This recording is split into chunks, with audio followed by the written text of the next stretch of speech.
Follow me tonight to break their spine and reclaim what once was mine. Those cravens backstabbed me, deceived me. Never shall I tolerate their crimes again. Now let the hunt begin. Oh, 7,000 souls scared and daunted, such a tale of woe. Not too long ago, this village was a golden scene of hope. Call down the reckoning to bring back hope and peace. Restore our Gloria to live forever. Bring down the dark regime. I know how to unleash eternal power. Lead us to order. I am the light bringer. Fellow warriors, I ask you, should my campaign come to an end, there's way more to avenge. Oh, 15 million souls living in this realm without much hope. Not too long ago, this kingdom was a golden state of hope.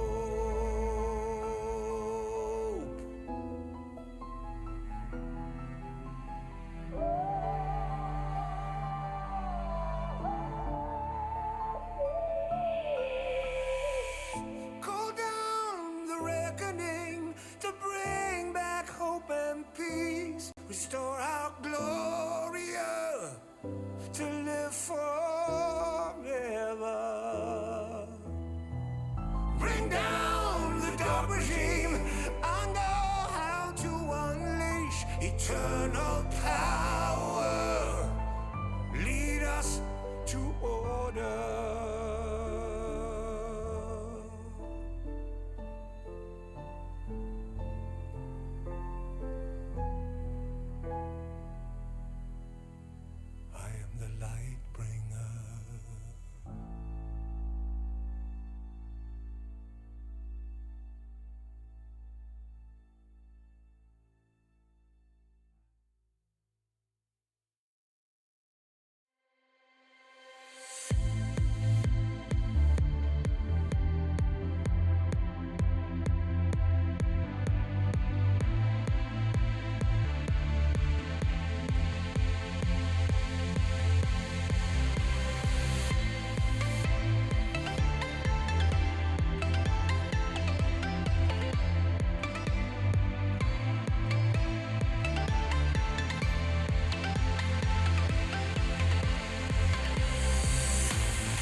Keep moving on.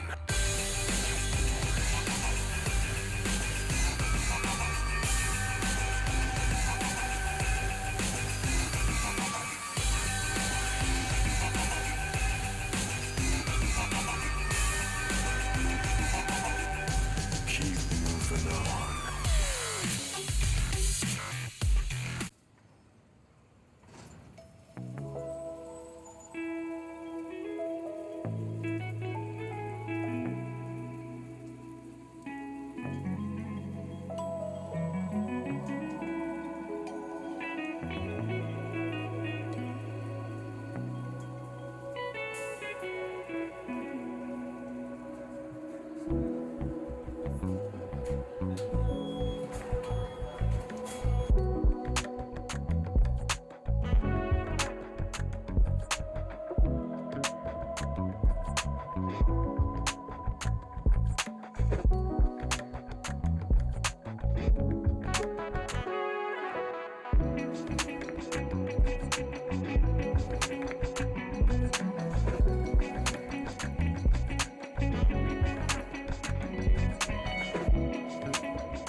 Hello, everybody, and welcome back to PSU LCS. Today we have the Skull Denters versus the Universe in our quarterfinals game here today, and we're starting right into draft.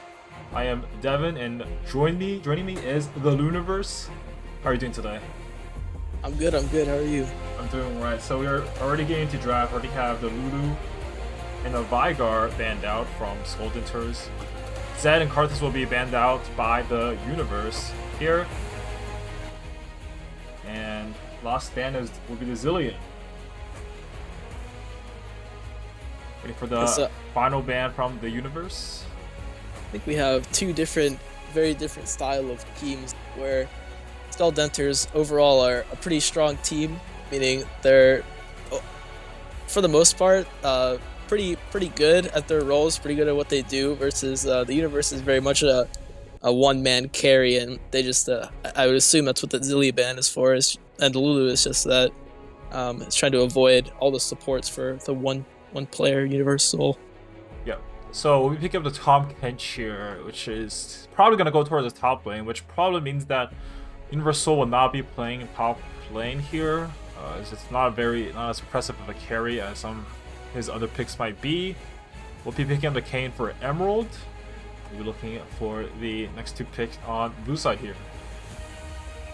I actually want to see Mr. Lazy play Vayne here because Universal actually plays Vayne, and I think it works with their style of comp, so I think it'd be a good idea to pick it away, considering you get a lot of value against the Kench as well. Yeah, so waiting for the pick here. I doubt that the Vayne would be picked up this early. If you pick up the Nautilus, very solid, easy to execute engage support pick for Matty B333. Also the Jarvan, so they have two insanely strong engage tools so far on the composition, and we're waiting for the third pick here. I'm gonna be expecting a bot lane pick here, most likely, either bot lane or top lane pick to counter the top bench. It wouldn't be surprised. Yeah, there's the Vayne. There's the Vayne. Yep, looks like it might be the Vayne mid, as Mr. Lazy is somewhat known for his a little bit more unorthodox picks in the mid lane, and Vayne mid is certainly one of them. So we will see what they decide to answer back in the mid lane potentially here with. Not even sure if they are aware that it will be a Vayne mid, but it is quite likely. So Aurelia is picked up here. I actually just noticed they didn't ban Aurelia. Oh, that actually is probably that could be Aurelia bot actually. Yeah, signature pick. Indeed. Aurelia bot is picked up potentially. I don't believe any of the other players on the team plays Aurelia apart from Universal. So it is most likely going to be going on him regardless of where he is going, whether top or bot, which are two of his more common positions. Universal has thousands of games on Aurelia probably at this point, so super experienced with the champ. The one thing I do worry about picking Aurelia here is if you have this many melee champions into Vayne, Mr. Lazy is arguably the best mechanical player at Penn State, so he could really 1v5 this comp if they continue picking melee champions, so that's maybe one thing to be afraid of. What I'm expecting to see this game is the Nautilus and Jarvan are probably just going to be perma-peeling for the Vayne. Make sure that she can actually play the game, even though, I mean, these champs can get on Vayne, but as long as there's the hard peel is actually not terrible. So we're taking the R4 Senna being hovered and locked in here. So I think it might be a fasting Senna. Potentially. Or a Senna Aurelia. That works too. Yeah, it's one thing about Universal. He also has a pretty unorthodox champion pool, so Victor being hovered for the bot lane probably for Dystopia Reaper or Love Chemistry. Very happy to see that. I think his Victor is very good, and pretty happy to see that he's not picking Jhin, at least in the games that I've seen. A little bit troll, but his Victor is probably one of his best champions, and it also brings some AP to the comp, so I like that.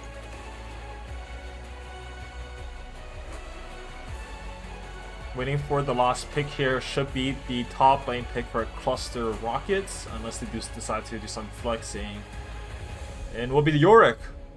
So we're still waiting for the last pick here on the Universa side, but most likely, I'm expecting a top Kench top, Kane jungle, Aurelia Senna buy, and waiting for the final mid lane lock in here. Yeah, I think if that's a really top flex, it could be a little brutal for the Yorick, because it seems like a pretty bad lane. I'm pretty sure Aurelia Q can one-shot the ghouls, so it can get a little nasty up there. Yep. And waiting for the Urgot. So it should be the Urgot mid here for, I think, is it Money Killer or Tacky Pumice? I don't remember who's where, but I'm not sure. Very likely the Urgot mid. This player has been playing a lot of Urgot mid in the previous game, so I would not be surprised if they just just take that mid here into either the Vayne or the Victor. Of course, we're still uncertain if they'll be moving Mr. Lazy to the bot lane potentially and then swapping the Soapy Reaper Love Chemistry mid with the Victor mid and then Vayne bot, but we will see that as we go into the draft. I mean, I think one thing to notice, like I said, Universe is a pretty short-range comp into Victor Vayne, which could be pretty problematic for them, because all of their engage is pretty telegraphed, right? Like, Aurelia will likely only go in if she gets an ability. Kane is pretty linear in their engage style, so I think they're pretty susceptible to being kited unless Mr. Lazy gets caught or really mispositioned somehow. So we will be getting into the pick band here. I'm going to switch the draft overlay real quick. I will switch it on Discord as well. So we are in pick band here. We will be seeing where all the pieces fall, depending on, I guess, not only the position, but I do believe that the universe has shuffled positions on the team in terms of roles, and we can also tell who's going where potentially based on some of their choices. But my expectation is that the Tom Kent will go top with Kane jungle, Urgot mid, Aurelia and Senna bot. My one worry about Red Side comp is that it is actually just full AD. And with Yorick and Jarvan, they can actually itemize pretty heavy. Yorick, Jarvan, and Nautilus, they can itemize pretty heavy armor to be able to counteract that full AD composition, especially if they just all go tab ice. Yeah, I definitely want to see a lot of tabbies in the comp. I don't necessarily think Vayne needs it, but I think she can go it. I know a pretty popular Vayne build is 2 damage items into tank, so it's like Shield Bar, Kraken, plus like Rage Blade or PD, and then Randuins, and just more armor, basically just playing off those attack speed items to get your W procs, and then just trying to be able to sustain through the fights and not die. Yep. So, in terms of looking at the blue side composition, we're seeing we do have a very solid damage spread, with Victor being the sole AP and Vayne doing true damage actually. So Tom Kench and Kane, which I do assume will probably go in Red Kane, as Emerald has in the past games that I've seen him play in. Vayne will be able to do a sizable chunk of damage to everyone. Senna and Aurelia are honestly probably the only threats to Mr. Lazy in this game, where Senna just has that overwhelming range later on in the game, and Aurelia obviously just has the mobility that Vayne can outplay obviously, but once Aurelia is on top, it becomes a little bit more difficult as if Vayne is not getting peeled properly. The issue I have with Aurelia is she's really oppressive in lane, but outside of lane, unless you're just so much richer than everybody else, it's actually very hard to play Aurelia in team fights, especially because she's reliant on hitting all your abilities. It's pretty hard to hit Vayne, pretty hard to hit Victor if he has phase rush. He can maybe try and dodge, and then you have like a lot of solid peel. I'm just Nautilus ult into bursting her down. Yeah. Even with the Legend Tenacity, Tenacity does not reduce knockup duration, so Jarvan EQ and Nautilus ult there's just so much CC that can come through. I do believe that Universal will probably be opting for the Merc this game to try to counteract that some of that CC, but at the end of the day, it won't be exactly very easy to do so. And I'm not really sure what Aurelia builds now. Is it still Gore Drinker or is it something else? Well, I've talked to him and he really likes going shield bow every game basically on Aurelia. Okay. So is it like the shield bow Bork or not no Bork? Yeah. Okay. It's Bork shield bow, and then if you want more damage, you can go like Ginsu's. Or you can just go like tankier stuff like Death Dance, maybe GA. I see. Yeah, so if you go shield bow, it could be problematic because you're just really squishy. Obviously, you have that insane lifesteal, but you can't lifesteal if you can't auto, right? And there's CC. Yeah. I do believe, if I recall, CRX actually may be better in this kind of situation if he's not super confident that I can necessarily burst down like a target basically instantly, out in a team fight at least. I mean, in laning phase obviously it's different because you have all the minions to work with, and even against like laning against like someone like Yorick, you can still do something with the ghouls. But in team fights it might be problematic. And looking at blue side, looking at Skull Denters here, they have a pretty strong, I'd say they have a pretty strong team fight composition, but they also have the option of the Vayne and the Yorick both going side lanes and just try to play the 1-3-1 with Victor wave clear. So there's a lot of options for the side of Skull Denters.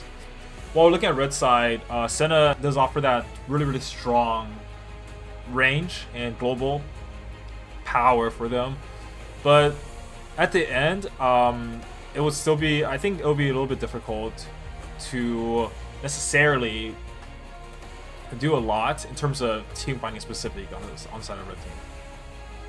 Yeah, I think the thing I like about blue side's comp is they have like a lot of win costs, so they can have Yorick splitting, and I think splitting actually works really well against the Universe because I later in the game I'm not really sure how matchups go, but I don't really know who can answer Yorick, and if it's Irelia that's forced to answer the Yorick, like I think blue team's gonna fall apart, or I think the Universe won't be able to function without Irelia in the fights, so they have to balance like someone answering the Yorick while also like the Irelia making calls without even being in the play. Yeah. And I don't know, so like the 1-3-1, I think Mr. Lazy, when he plays Vayne, he tends to go Ghost, so it may be like a 1-3-1 with Victor and Yorick on the side lane. I don't actually know who can answer Victor. It's really hard for them to actually get onto him or hit him, and he does quite a bit of damage later in the game, so... Yeah, I agree. Yeah, I do expect Love Chemistry to take the TP here into, as Victor, and then Yorick will obviously does want to take the TP. Such a powerful side lane threat will probably be itemizing the Hull Breaker to just demolish turrets in the side lane later in the game. So very interested to see how the early game does pan out. Chim's season will probably be doing a lot of work because Jarvan into Kayn. Jarvan has so much more impact in terms of what he can do in the early stages of the game. So it will be interesting to see how the jungle interaction turns out. And we are getting into champs or into loading screen here. Let me know, Avi, if you can see the screen whenever. Yep, see it. Alright, cool. It's actually a Ignite Urgot and a Exhaust Victor. Yeah. We'll be switching scenes very soon. I do see a guy on top, TP on Tom Kench and Aurelia, so given that Tom Kench took Grasp, I'm inclined to think that it's probably Lane Kench, and not Lane Tom Kench and not, or sorry, solo Lane Tom Kench and not going with Senna. So I think that's Aurelia bot. Yeah, probably be seeing Aurelia and Senna together in the bot lane. The interesting to see this game will be if somebody runs it down really hard, because Universe Soul is kind of a coin flip player. Mr. Lazy can be a little hit or miss. Chip Season, as we all know, is a bit of a coin flipper as well. So we'll have to see if they do decide to take those risky fights early, and if it determines the game from there.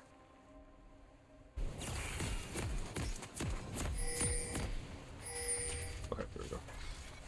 Bit of adjustment. So Look, saw some pings from the blue side to the top in Tribush as we started to load into the game. Looks like we might be going for that. A bit of an early invade tech. Looks like a 5-point potentially for the side of... Actually, it might be Senna Tom Kench, looking at the positioning so far. We'll see though. For hook. Good flash from Universal. Early flash burn from Universal. Very, very good. Regardless of where he is going. I actually want to see Chip Season path top really early and see if they can, if he can tilt the Aurelia early. So looking like an Aurelia top this game, based on where the positionings are. So we'll be seeing this fasting Senna. It looks like. Grasp on Tom Kinch, and for bot lane, Tom Kinch seems kind of suspect because I don't see you proccing that very often. So we'll have to see how they decide to put that laning phase out. Regardless, looking like a Raptor start on Emerald's Kayn and a red buff start for the Jarvan. So looking like a path towards top lane angle here. Yeah, we have to see. There's a lot of options that Chimp Season can do. I don't think they got any deep vision, but one thing he can do is get try a level 2 invade or even level 2 gank mid. Yep. Or he can just path top and look for gank. That top lane matchup will really favor Aurelia, so Yorick is going to need a lot of help, especially if the Aurelia starts to freeze.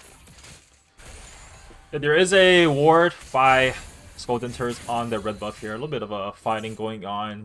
You can just see how strong Aurelia's laning phase is with just the amount of damage she can do with her passive and Q through the minions. But looking like a pretty standard start for Jarvan. We'll be taking the Krugs here.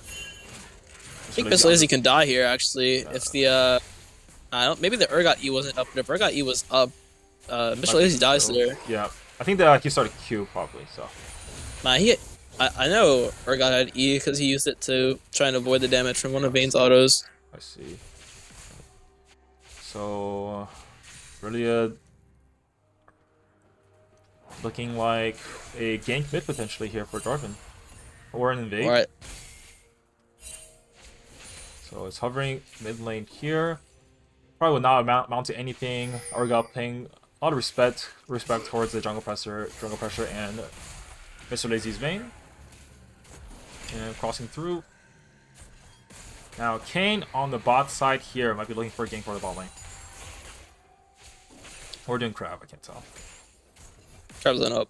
Yeah, so not sure exactly what is going on.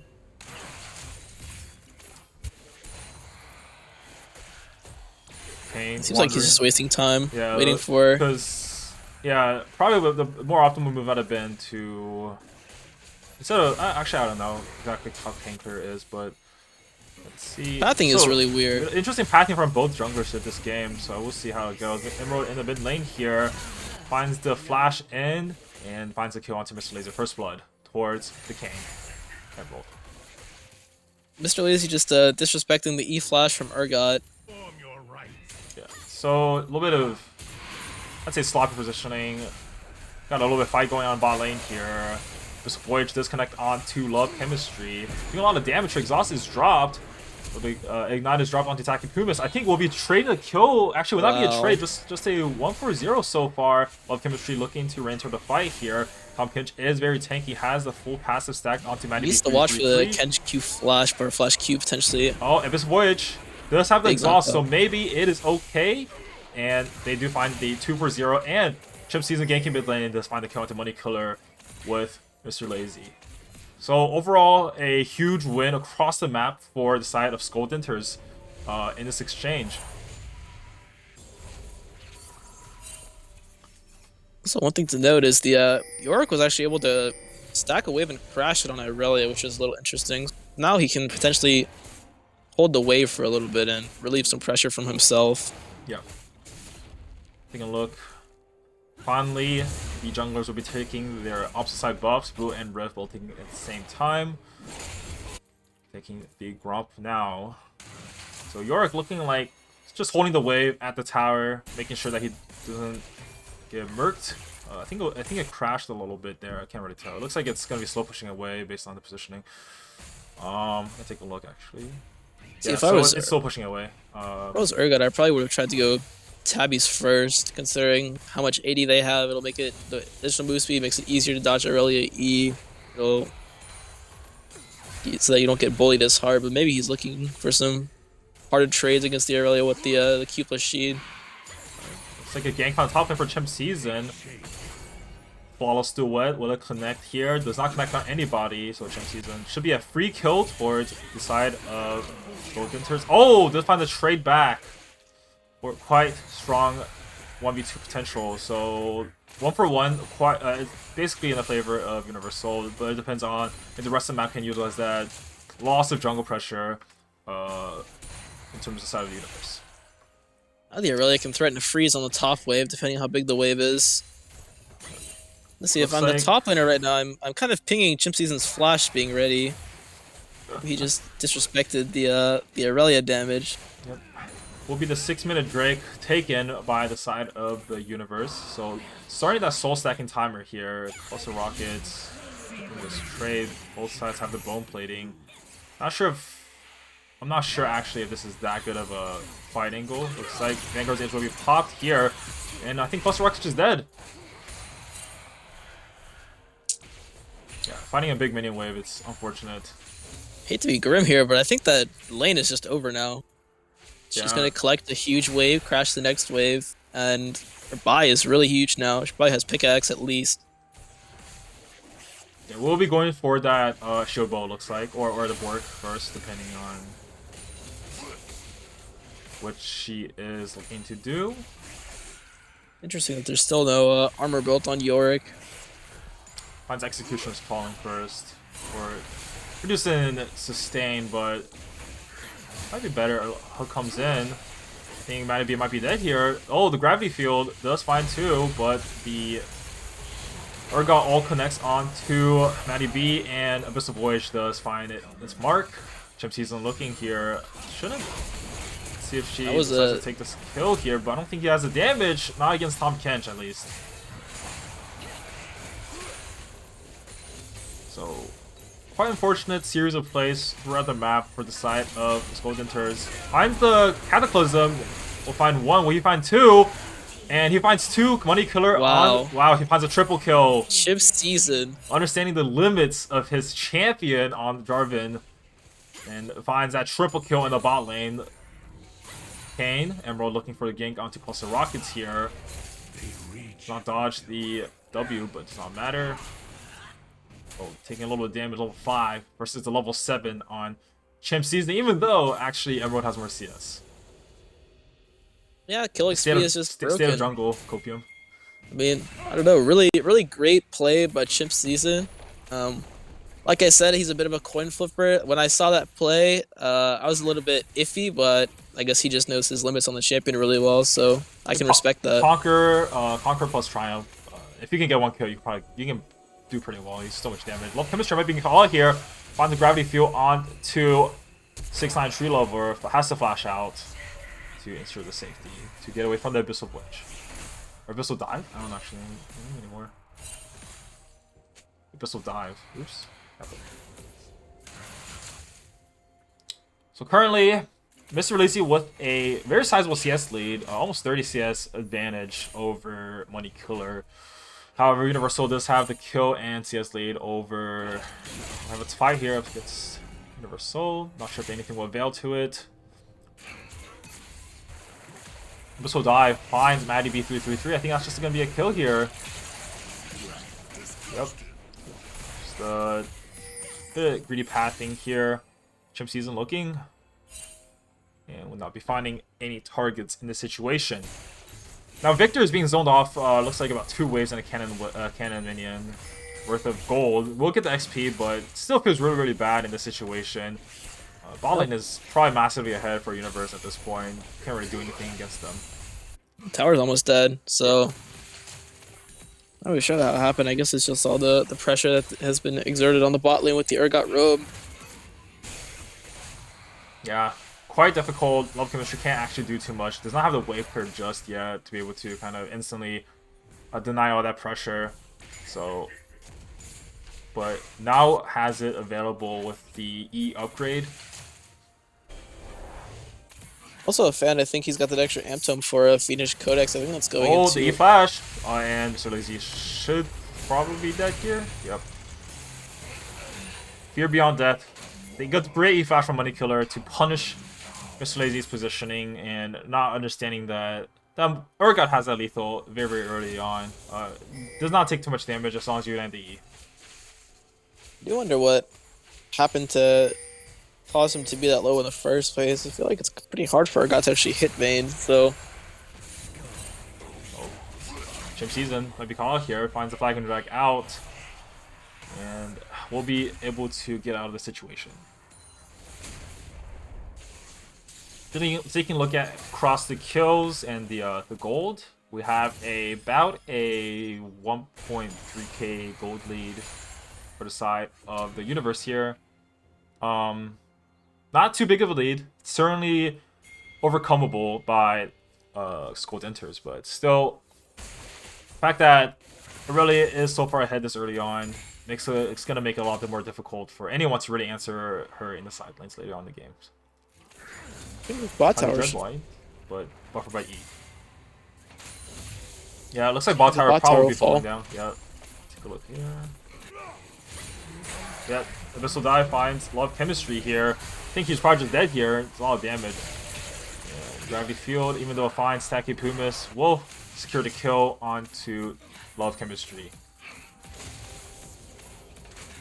A little bit characteristic of Denters. Tumbles in, but will not find the E from Urgot. A lot of damage coming out from Urgot with the press attack and his W activated, so overall even trade for both sides.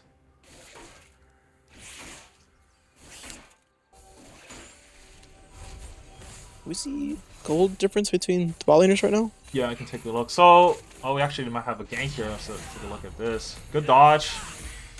We'll miss the Fear Beyond Death, so we'll not amount to a kill unless... Actually, this might be outplayable here. Mr. Lazy finds a kill onto Money Killer. Chimp Season in the assist and does find the Cataclysm. However, will be trading his life for Mr. Lazy, who dies to Ignite from Money Killer. Taking like the gold lead for the bot lane here. So both bot laners are ahead in gold to their opponents. We have quite a large lead actually, 500 gold lead for Tonkin over Victor, and we have, well actually I guess Senna is the AD carry in this situation. So yeah, we have quite a sizable lead between the bot laners here. Universal might be looking for a kill here. Flawless Duet does connect, finds the Vanguard's edge. And that's just going to be a free kill. Lands the E. Will easily find the kill with the resets. Yep, she has Bork as well, so she's pretty much Thanos right now. Yeah. She's full build, is what I'm saying. Pretty much. Love Chemistry being aggressed on by 6-time Tree Lover TP coming out from Universe Soul. Looks like they'll be taking the retreat here. Will they find the Flawless Duet? Will find the Nautilus R and they will retreat from it safely. Drake does go over to the universe with all that pressure exerted, and Shimizu was not able to secure that Drake for his team. So, and it looks like it will be a Cloud Soul game this game. So, in terms of soul stacking, it is in favor of Denters in this situation, as Cloud Soul is not necessarily the weakest soul, but is not that great either. Finds a Dredge Lions. Tree Lover might be getting caught here. Chimp Season looking for a flag and drag. Does not use the flag. Just use the Q. Flashes out from the Cataclysm. And Mr. Lazy catches out 6-9 Tree Lover here. Oh, fails to flash over the wall here. And still looking for the chase on the Tacky Pumis and will give it up. So a 1-for-1 overall. Which does slightly favor the side of as they are from a disfavorable position right now. It was a little sad that Chimp Season failed that combo. Pretty complicated one, so I can't blame him. But I do think if that connected, if the EQ connected on the Senna, could have followed her flash with the Cataclysm instead of having the Cataclysm and then allowing her to flash. Mr. Lazy aggressing here might find sticky situation versus Universal. Chimp Season actually in the air. If you're Beyond Death going to middle of nowhere, oh my god, Aurelia is so broken. Triumph does heal Mr. Lazy here. Finds a Dredge Line onto Money Killer, but no more will be found. A huge 700 gold shutdown, I think, went over to Mr. Lazy in that fight. And great kill by this mid jungle duo here, but that Fury Beyond Death was a bit questionable from Money Killer, I have to say myself.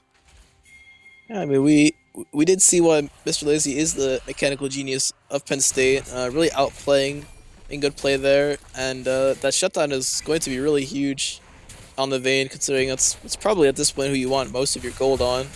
Yep. Pulsar Rocket getting caught out here potentially. We'll find the cage and flashes away from the E, but I think he is dead regardless with the Ignite and the center range. So at this point, I think he is just trying to put out as much pressure as possible on the side lanes. He's not worth actually that much gold anymore, considering that I don't think he has gotten a single kill for a while since the first one. But we'll be giving up the top turret here. Does not able to secure the top. Dredge Line finds the wall. Flawless does not connect. So the outers are taken down by the side of the universe, at least for the side lanes. And mid lane outer is the only one that still stands.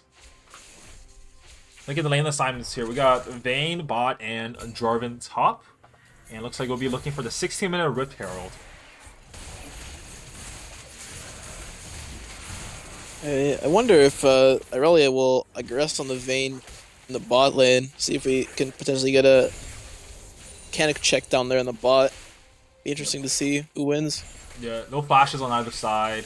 Both side has their ultimate abilities up. Finds a hook onto 6-9 Tree Lover. We have multiple homies coming to the mid lane here. I'm not sure if this is a 3v4 you want to take in this situation. Love Chemistry will find a kill on the Senna. 700 gold shutdown does go over to the Victor, which is quite nice actually, even though it is a 1-for-1. EQ finds 6-9 Tree Lover here. Mr. Lazy is in the fray.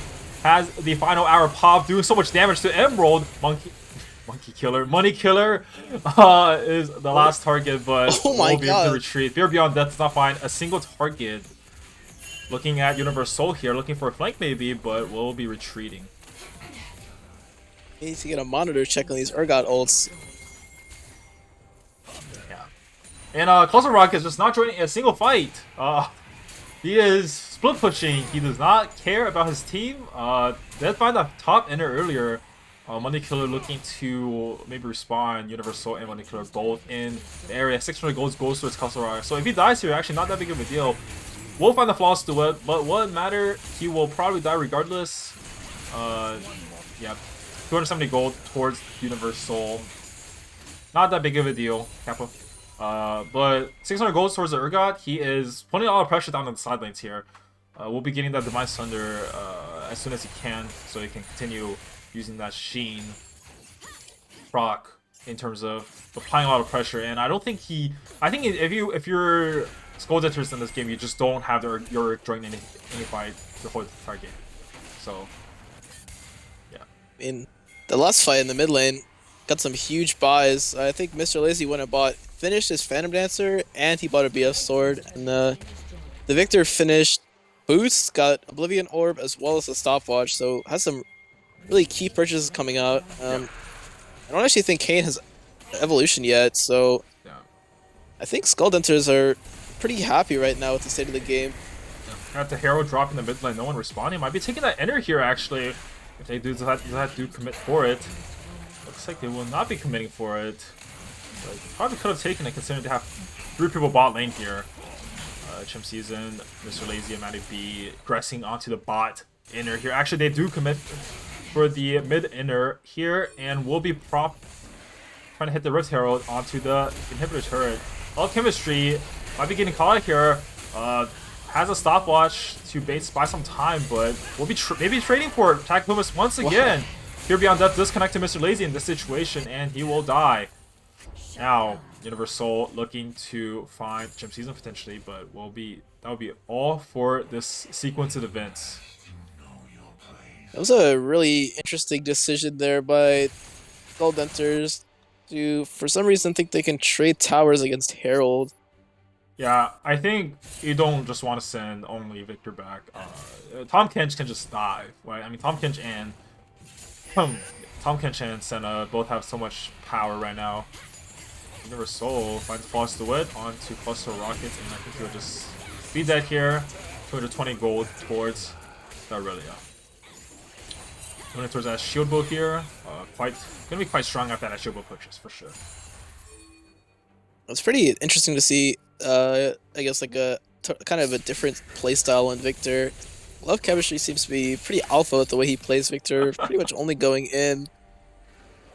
Yeah, very alpha mentality in terms of Pretty, all his champions really. I mean, Karthus being his primary carry. Unfortunately, he doesn't actually have access to the Death Defied on Victor, which maybe he's forgetting about. But I mean, he's getting the trade kills, so clearly he knows his limits pretty well.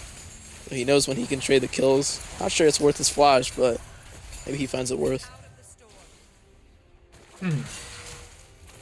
Like, got 3 individuals mid here. York TPing to that wave is quite questionable, I think. Could have just walked, saved the TP for later.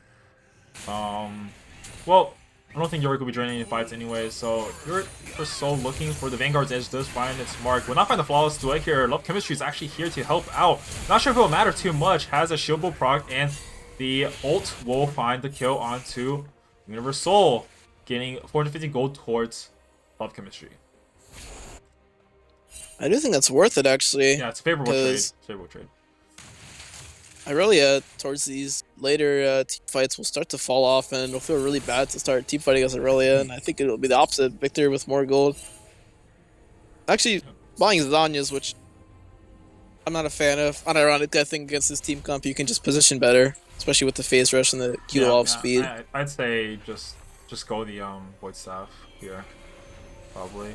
But I mean, Zanya's is fine. It will offer the utility that Love Chemistry loves to kind of go in and maybe pop Zanya's to kind of beta fight. That is certainly a possible strategy that he can utilize in these fights, but does provide some form of resistance against the Urgot, the Kin, and the Aurelia, and even the Senna.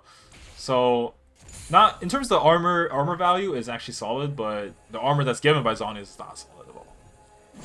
Yeah, I mean, that's a good point. Does get some armor against their team, which is pretty useful.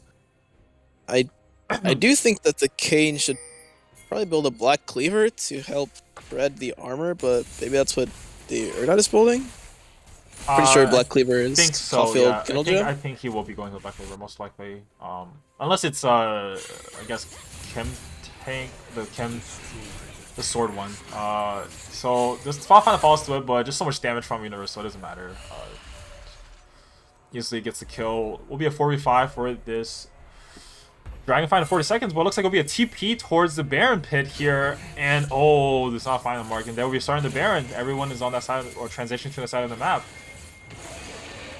Looks like it is snuffed out by Denters, and they're all running top as fast as they possibly can.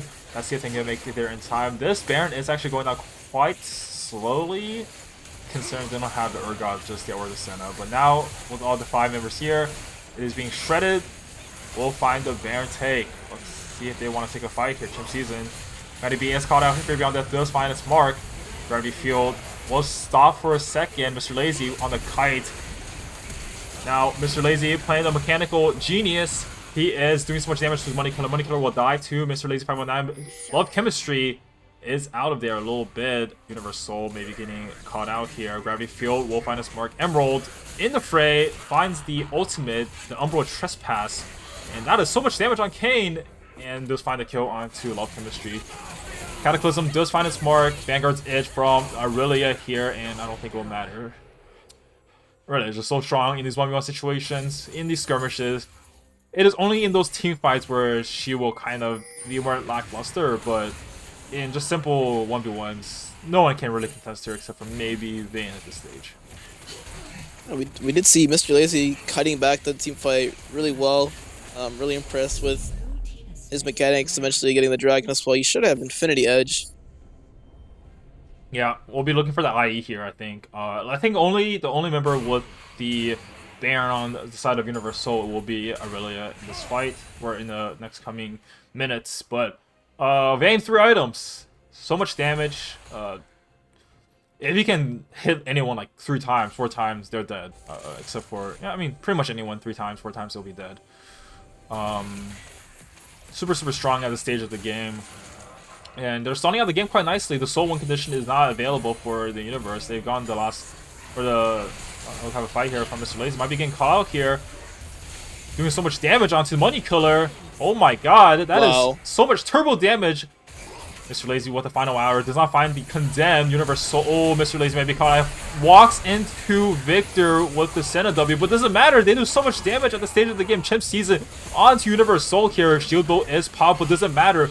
Vayne will find the final kill. Big and shutdown. That is a huge shutdown for, and just a bunch of kills just going to the right places onto the side of Skull Denters. And Yorick is still in the fight. All these 4v5s, it doesn't matter, man. Like, Yorick is just going to take this tower down.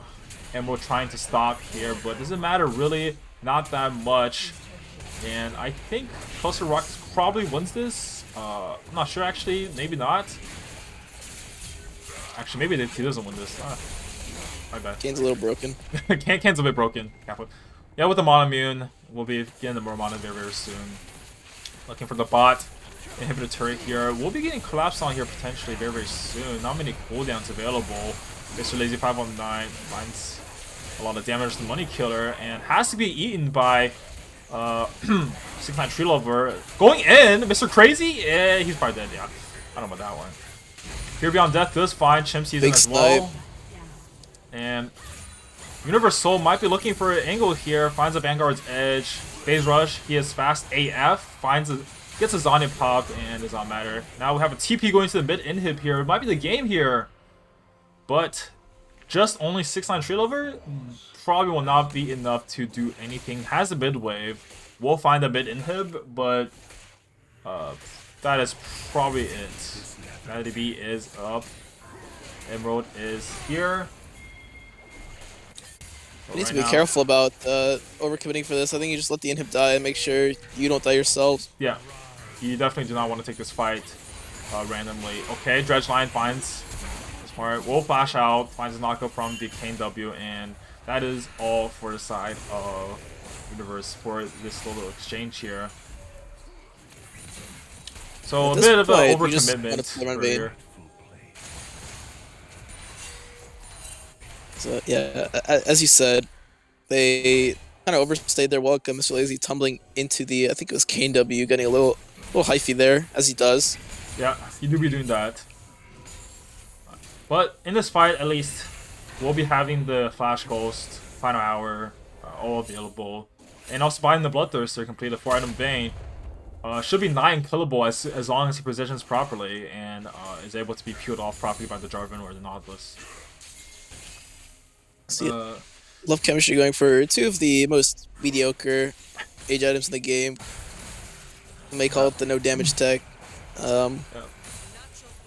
Seems like he got a lot of Zanya's utility last fight, but he is starting to build that Void Staff, so maybe we'll start hurting soon. The exhaust is definitely, I guess, useful for if Aurelia goes in really deep, get that exhaust down. Aurelia is actually really squishy against the Vayne, and that's a 4-item Vayne, so he can really take over the game. Really on Mr. Lazy to carry this one. Okay, Chimp Season's here. Will they be looking for the commit here? Mr. Lazy. Vanguard's Edge does find onto Mr. Lazy, but the Flawless Duet does not. But the Abyssal Dive does find. I think that is the game potentially for game 1 here. Great team fight. Just getting caught out for no reason here. A 5v3 in the mid lane. That is gonna be game 1. Going towards the side of the Universe. Pretty much a pretty banger of a game, I'd say, for game 1, but I'd like to see some adaptations from both sides potentially. Just a lot of careless mistakes for both sides, but Universe will find the kill into Love Chemistry. Double Q finds, is dead. Matty B gets shredded just instantly. Cluster Rock is the only one alive. Not sure if he can do anything with the Hole Breaker against 4 members strong. Chimp Season coming up in about 10 seconds. Same with Mr. Lazy 519. Tower's getting shredded. E-Flash going towards the Cluster Rockets. And that'll be the game. All eyes are on the Nexus here. And GG. Kind of interesting there that Victor opted to not use his Anya with the exhaust. Actually, probably would have saved him and maybe could have saved the game. Yeah. So that is all for game one so far here. We're gonna be going to a break shortly for game two, and we'll see you in a couple minutes.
Hello, everybody, and welcome back to Penn State LCS for our Game 2 coverage for the Universe versus Skull Denters. Coming back into the series, we're on game 2 here. Game 1, very decidedly a victory for the Universe. Not decidedly, I guess. It was quite even actually throughout the whole entire game, with a bit of throwing from both sides. And we are starting the draft right now. The Universe, do you have any adaptations that you want to see from either side for the second game? Honestly, I thought the draft from Skull Denters was pretty good. Responded well to their comp. I think they just made a lot of mechanical misplays, mental misplays. Mental misplays. Yeah, some griefing went on. I think if they just played calm and collected, they definitely could have and should have won. We'll be taking the B1 Aurelia here for probably Universal again, regardless of where he decides to take it, either top or bot.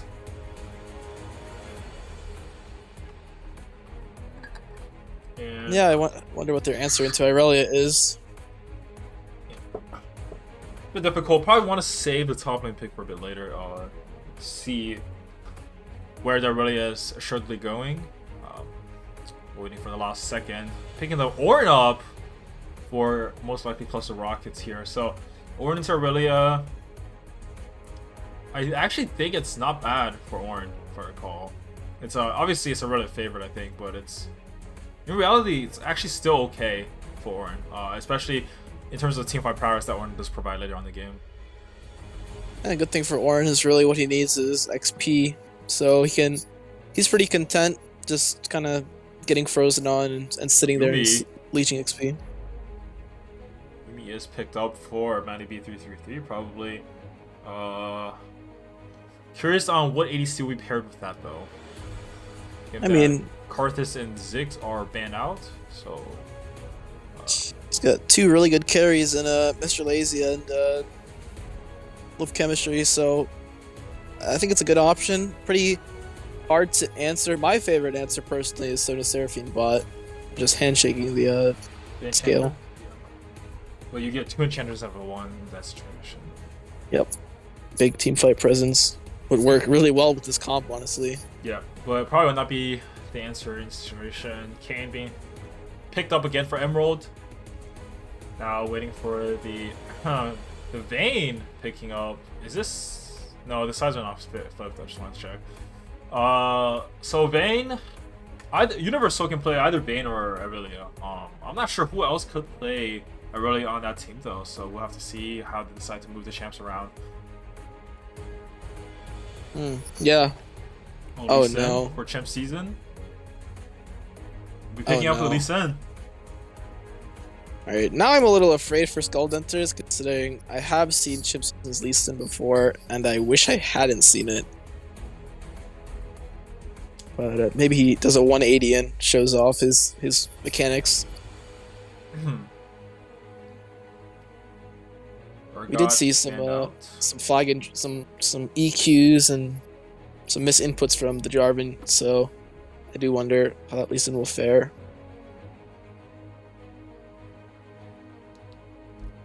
I think what Universe is looking to do is just ban maybe champions with mobility that can cut out the dashes from and the mobility from the Universe. Maybe I don't know if Love Chemistry plays Ezreal, but maybe an Ezreal Yumi plus Ornn angle would be pretty potent scaling. But the issue with that is Ezreal doesn't really do very well to Vayne, so they kind of have a losing side lanes regardless of what they pick.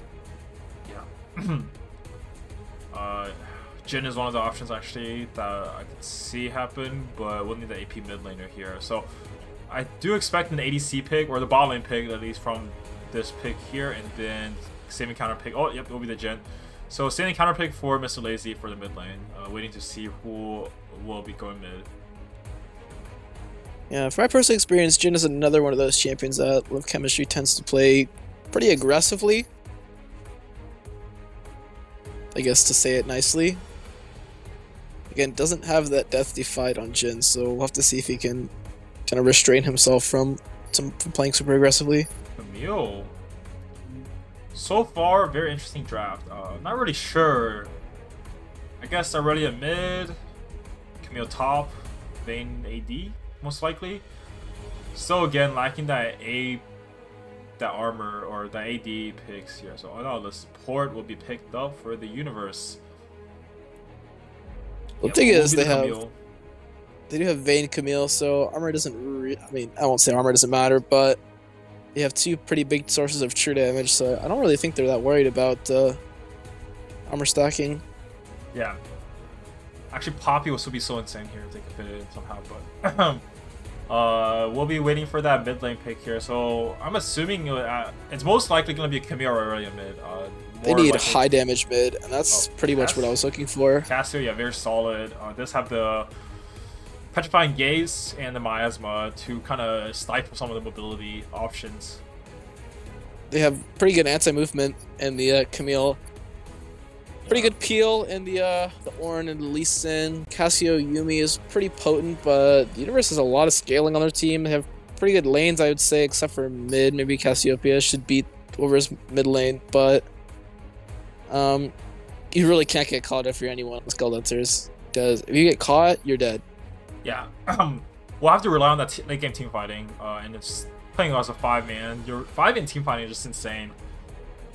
Skull Denters with the Ornn ultimate and Yumi, Cassiopeia, even Jin with the long range engage slash setup. However, on the side of the universe, really potent side lane threats actually with both Aurelia and Camille.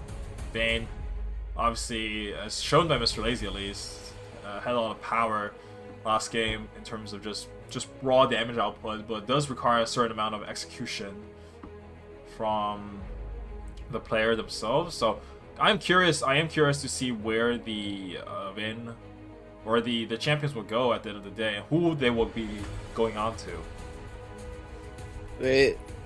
Skull Denters will really have to switch their playstyle up from last game. Yep. And we'll be going to pick Vayne here right now. We're curious to see who will be picking up what champion throughout this game. Looks like Universe Soul is in the mid lane position, so I would say maybe Aurelia mid, Camille top. Yeah, that is not unlikely at all. But they have shown that they just have a tendency to just move roles around without really, they're not really caring about it, just to kind of trip up the opponent. Shown last game that really was, well, you could really see Aurelia go both bot and top in that last game. So we'll see how they decide to position. I mean, Vayne mid is a Mr. Lazy special, but it is not impossible that someone else decides to try it out in one of these games. Yep, and I think same from last game, draft difference doesn't really mean too much, considering I do believe that Skull Denters was heavily favored in the draft last game, but a lot of misplays, oversteps, and they eventually lost. They really can't do that again this game because they are double immobile carries and pretty much the only damage on the team versus a lot of catch on the other team, a lot of dive damage, so they really need to be careful to not get caught and die.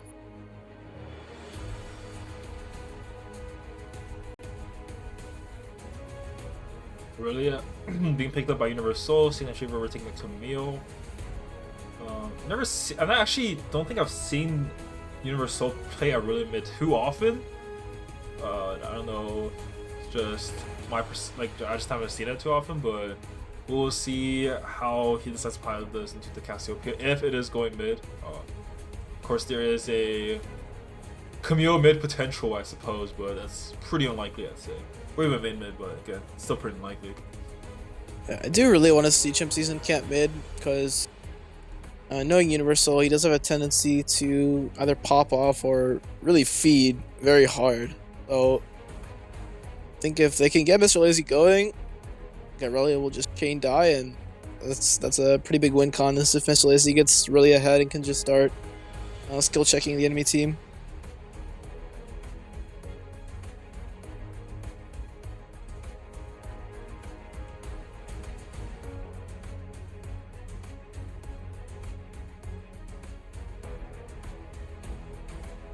Alright, let's just take a look. Camille into Ornn. Actually, do you think that doesn't Ornn actually fare decently well early game before 6, if I recall? I think it's fine until Camille gets Sheen, then it's hard. Okay. So I think Camille with Sheen is basically the best spike in the game, aside from like Irelia with Vamp Scepter.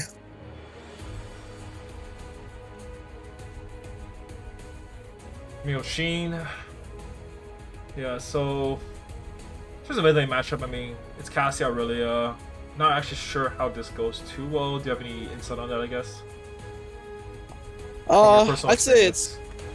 it's a skill matchup. I would say in theory it's Cassiopeia favorite, just because if you can land the miasma onto Irelia, she can't like take advantage of any Q resets. But there's potential for Irelia to take advantage of queuing to a minion. So like you can queue to a minion if Cassiopeia throws W down, and there's like a minion behind the W that can maybe get you through the miasma. As Aurelia, you can all in, but then you also have to be careful of getting ulted by the Cassiopeia. So I think there's definitely outplay potential, but for the most part, Cassiopeia has pretty good tools to deal with the Aurelia. Yeah. Certainly. One thing I'm actually worried about, I think, in this game is the bot lane matchup potentially. If Jen's position is shoddy at all, they can just kind of get murked very, very easily by Nautilus Vayne, which does actually have quite high damage, even through the Yumi heals and the shielding. So I mean, as long as Jen plays properly, even just plays back, plays scared, even not even necessarily scared, but plays respectfully towards the Nautilus, the Dread line, should be okay. But with one misstep, the Jen Yumi could fall quite far behind, and it can be quite difficult for the bot lane to function in this game. Let's see how this goes, but overall, I mean, I do think that mid bot should be relatively even or ahead, depending on how the players are playing for the side of Skull Denters, and then Lee Sin should be able to just out pressure Kane massively, regardless of the situation. Because I mean, Lee Sin can invade, Lee Sin can gank, counter gank, etc. Much better than Kane can do, at least for the first 15-20 minutes before, even before, at least before Kane gets formed. Yeah, I think Kane is a pretty useless champion early, but Lee Sin's pretty strong early, but then it flips when Kane's get formed, because then Lee Sin does not scale, becomes basically just a walking Janna ult. The Ornn will scale, but I actually don't think he can scale against Camille. I really don't see how they're going to be able to silent against Camille. I'm expecting Mr. Lazy to take another like double offensive sub, so not going the TP mid. I think Ghost actually pretty good here. I would personally take it, but the issue is then you can just get 1-3-1 and have no way to answer it. Ornn can't really match any of the two. Can't put Anathema's chains on Vayne or Camille because it doesn't block true damage, so they're kind of stuck between wanting to scale with like 4 of their champions minus Lee Sin, but then like I'm not really sure if they can actually play the game later against the enemy team. So see what happens. Yep. So we'll be getting into game very, very shortly here. Very curious on how this game will go. Both teams are quite prone to be able to flip some fights, flip some of these team fights, or even flip the game just generally, depending on how things are going. So, can you see the screen, or is it frozen for you? I'm good. Okay, cool. Just wanted to check.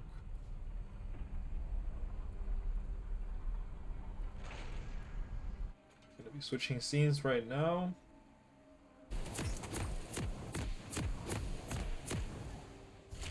Right. Love Chemistry actually opting for exhaust here. I don't actually know how much exhaust does. I don't think it reduces true damage. It does not. And right now. I think he was caught. In damage dealt, but I don't think true damage is part of the damage dealt. I don't think so either. So I don't really think that's that valuable. I think what they should be doing is really playing aggressive levels 1 and 2. Maybe even looking to poke the Vayne out. Maybe even looking for a cheater on 3 to come back with an item advantage potentially. But it's really going to be on Jin to dodge the hook think if he gets hit. Lee Sin has no item, Uh, it appears. is it a spectator bug? Can you check his gold? Check, but no, it's not Spectre Bug. Oh, he's looking like we'll be taking the recall now. Seems like somebody pinged him. Looks like it might be the Vayne mid here. Based on the starting position. So yeah, it'll be a Vayne mid. Be using his own medicine against Mr. Lazy.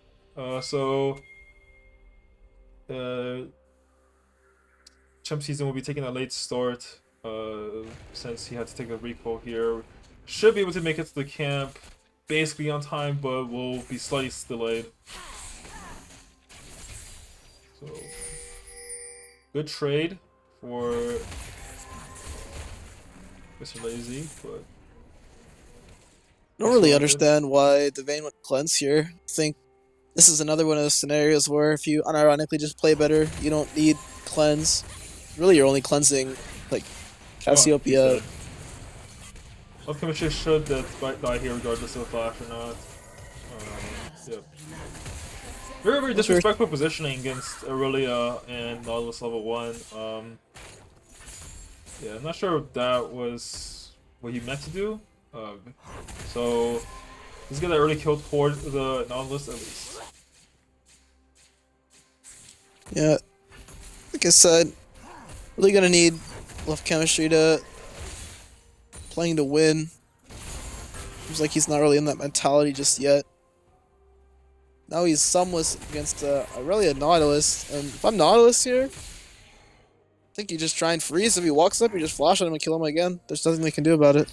Yeah, it's very, very difficult to play this game. I don't have a pause here, so we'll see how where this goes with this pause.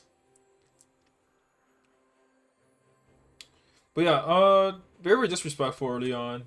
Even though it takes the boots forward, still kind of walks into the wave disrespectfully. And here again, if they really wanted to, the dive could even occur if they played it properly. But looks like they'll not be going for it. Yeah, the game will freeze on me. Very nice, right games. There wasn't a lot of freezing last game, so I think it'll occur more in this game. This one, Game. looks like we're back to normal. Overall, got a biscuit check on Grubpa biscuit check. A lot of cookies going on. Yeah. I think Miss Lazy actually has resolved secondary this game. Can take a look after what goes on here. Looks like we have a gank mid potentially, but should just be a crossover to boss scuttle. Take a look at the rune choice for Mr. Lazy. It is a Bone Plated Revitalize. Probably condition might be better here, but you know. Well, I guess he assumed Revitalize is quite good actually. I guess he assumed he was against the Aurelia. Yeah. I would probably assume the same thing honestly. But Chimp Season does take the bottom scuttle. Trade of scuttles across the map. One camp down because Kane just plays a bit faster, which is not abnormal at all. Hookshot hitting air. Kane being pinged to take Krugs. Not sure if he's pinging it himself or someone pinged him for him, but just take the Krug, so we'll have that 2 camp advantage if the Krug is taken. But Lee Sin should have the tempo advantage here. Hookshot does find out to cluster rockets here, and looks like nothing happened. Well, let's do it. Will it connect on to Love Chemistry? Does find its mark. Dredge Line does connect, and should be another kill. Another double kill for the side of the universe. Looks like they made an audit on Love Chemistry for this game. There may be some insider activity going on that we don't know about. Yeah. But Cassiopeia is doing quite well in this game. It's actually putting a lot of pressure down onto Money Killer. Oh my gosh, damage. Yeah, force out lane here. We'll have to take the reset. Does not have the TP, so it's interesting to see how Mr. Lazy utilizes pressure that he generated just now. I'm actually curious if there's an angle in which Cassiopeia swaps with Jhin. That would not be terrible, actually, yeah. Though, yeah, it probably would not be that bad. So Chimp Season taking that early Drake here. With the early damage, I think. I'm not sure if it was spotted out. There was a ward there on the side of the team, but I'm not sure if they saw him on the Drake. Looks like no answer will be made towards it, and we'll be taking that first Infernal Drake. We'll have a Cloud Drake second, so it'll be either Notion Soul or Mountain Soul. So both are pretty spicy souls, let's say. So we'll be seeing how that pans out in the future. Huge Wraith for Cluster Rockets, but not sure if they can actually fight. We'll have the Sheen here for 6-9 trade over. I'm not really too sure why he went Bramblevest on Ornn. I don't really think Camille has that much healing that you can prevent. I think Tab Eyes first is a little bit better in this situation, probably. Yep. I've also seen people. I was informed by an external source that Ornn can. Oh, he's dead.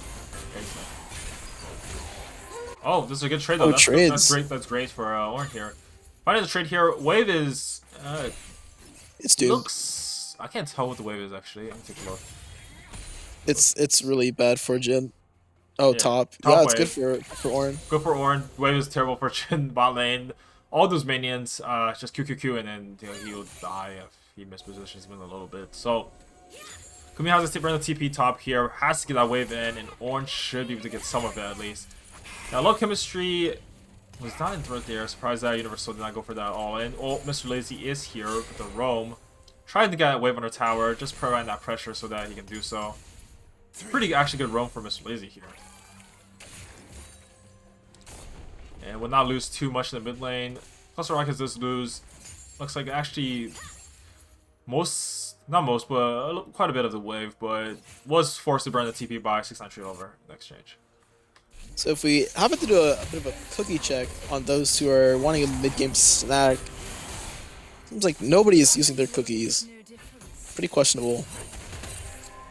We have a raid from CF1 Esports. Not sure who that is actually, but thank you for the raid. The kick comes out from Chimp Season to kick the Vayne away with Tumble. So not a great first kick of the game, but now we have the called the Forge God onto 6-9 Tree Road. This time quick shot out. Emerald is here. Let's see if Cluster Rockets will commit. Chimp Season is here. He will find the Sonic Wave into the Resting Strike. And almost trespass. I can't. Oh my god, that Dredge actually connected. I can't believe it. Petrifying Gaze does not find the stun. We'll find the slow only. The ignite will be ticking in. We'll find the kill on Kentucky Promise. But on the top side, Cluster Rockets and Chimp Season were able to get both kills. Both kills actually going onto Cluster Rocket, which is not actually terrible to allow the Orange to start kind of getting a bit more XP and relieving that pressure off of him. One thing I was saying before is I was informed by an external source that Ornn can forgo the tank mythic first item because it's actually pretty bad, and instead just go for like a Randuin's first item. Oh, it looked like he actually was considering that. Yeah, he had the Warden now. I think. Yeah, I saw it. But he got the Tab Eyes, which is still a really good buy here. So fine with that. Yeah, Tab Eyes double cloth with the Brambles. He is quite resistant towards attack damage right now, so yeah, I mean the double cloth doesn't build into like a tank mythic as far as I'm aware. I think the tank mythics only use one cloth, so yeah. I'm a fan of that. Yeah. So it looks like it'll be a secret hack here. Now we'll have the Herald drop down here. A lot of gold going to Mr. Lazy and Chimp Season. Emerald might be running it down a little bit here, which need to find. Oh, great pick from Chimp Season! Wow. He is showing up this game. He wants to win. Can we check to see if that's actually Chimp Season on his computer? I've never seen Chimp Season do that in my life. Yeah, I actually was just talking to him between the games. He says he's picking out a PC bong right now, so still getting used to it. Perhaps the first game was not ideal. Follows to it, does connect. We'll find the Deadly Flourish. Will we find the kill? Current Call finds the mark. Love Chemistry trades back, waiting throughout the map for the site of Skull Denters in the second game. Kind of questioning why he set it to fourth shot into the W earlier, but it all worked out. TP comes out from Universal here. Something's happening bot lane that I can't see. He's probably dead. Oh, actually, The cleanse comes through, but it doesn't matter. The poison ticks. solo Love chemistry kill. is probably dead here. Unless he can No, dodge the he's a- dredge line. Cookies? Oh, dodges dredge line or Oh. misses. I don't know. Now Lee Sin is running towards the bot lane here. Wolf, will he find a double kill potentially here? He has the red smite. careful. Cassiopeia is also rotating onto the... Finds a Q onto Universal. Big Will he take it? Q. Take it! Oh, good flash! I don't know if that was good flash, but flash is something. But we'll find a kill onto Mr. Lazy here, or Chimps, or not Chimp Season. Now, Chimp Season looks for this. Oh my god, he is so good this game, or what? Chimp Season finds a kill onto Universal. The long range Sonic Wave, the resonating strike. Huge! Oh my god, he is playing so well this game. Is he getting boosted? I hope not. I sure hope that is the chimp. I don't know. That's not the chimp season I know. So Yeah, I was actually informed between the games. He said, I will be flipping this game. So maybe this is the flipping coming to fruition. maybe the flipping is his ability to hit his skill shots. Because we saw that he was maybe locking it first game. Oh, but finds a key. We'll find a hook shot out. Oh, looks for ring get here, but Plus Rock has no mana here, so we'll not be able to do anything. Money Killer on the fight against Sophia Reaper. Love chemistry. Dodges Deadly Flourish. Chimp Season looking for the Q here. Finds it again, but he's probably dead here. I respect the play. Very respectable Q there. And then Plus Rock should just probably die here, but we'll do a bit of damage in return. The TP does come out for Mr. Lazy 519, but will not amount to anything. We'll just shove the wave in probably. Yeah, we're seeing that Chip Season is a really alpha player, mechanical genius. That's kind of the story of the head denters, I believe their name is. Skull Denters. Skull Denters. Sorry. They changed the name from Head Dentist to Skull Denters. Not really sure why, but that's what they did. I think it was because Mr. Lazy made a graphic. Indubitably. That I'm not using. Anyways, overall throughout the map, actually still really even in terms of gold, but certainly the pressure does feel like it's in favor of the side of Head Denter, Skull Denters this game. Mr. Lazy is doing quite well, has the Everfrost purchase. Not sure if that's necessarily the best build here, but it will be quite potent in terms of stopping the mobility. Yeah. What do you think of That's that? a good reasoning. I think generally speaking, Leandros does way more damage, but Chimp Season can call it here. Oh, might be a fight here. Has a Gore Drinker. Now, the Depth Charge does find its mark. Plus, the Rocket's actually in the fray. Finds... Oh, gets condemned, so couldn't actually use the what calls the Forge God. So, not a great fight here. Now, Cluster Rockets might be calling here. Clan Trooper has the TP here. Finds Hook Shot. Chimp Season finds a Sonic Wave, but will not connect it. Now, Chimp Season looking to help out Cluster Rockets here. Clan Trooper might be a bit deep here. Does not have to flash, but will be able to just walk out safely. We'll be starting the Cloud Drake up for the side of the universe. We'll find their first Drake of the game. Bound Soul is now a threat, but no soul stacking for either team. I see the Cassiopeia was turbo chilling up there in the top lane and collecting some waves. Taking a look at the gold here. About a 1.3k gold lead from Mr. Lazy. I have a lot of pings coming down here. Chimp Season looking for Universe Soul potentially. We find a Sonic Wave. He does find it. Missed. Dodges the Flawless to Wet. God. Oh my god, this guy is just turbo smurfing this game. They see recall. What the? He recalls and misses the Sonic Wave, but doesn't matter. Oh my god, he VM'd a little too hard. Oh my! What's going on in this game? What is going on in this game? Mr. Lazy not being aggressive on finds the Petrifying Gaze onto Emerald here. It's pretty low on mana, so it's probably just gonna pass out here.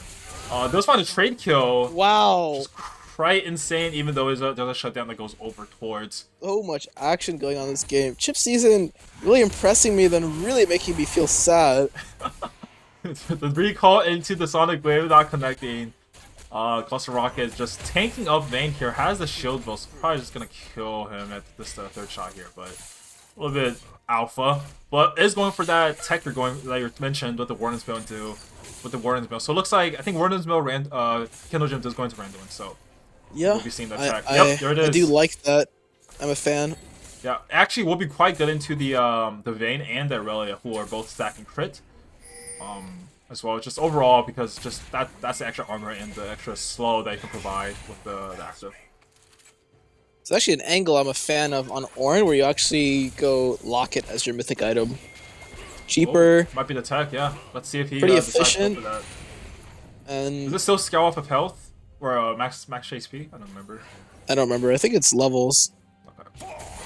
I do know that the passive does provide armored MR towards your teammates based on something, so that might be Cheaper good. item, pretty efficient.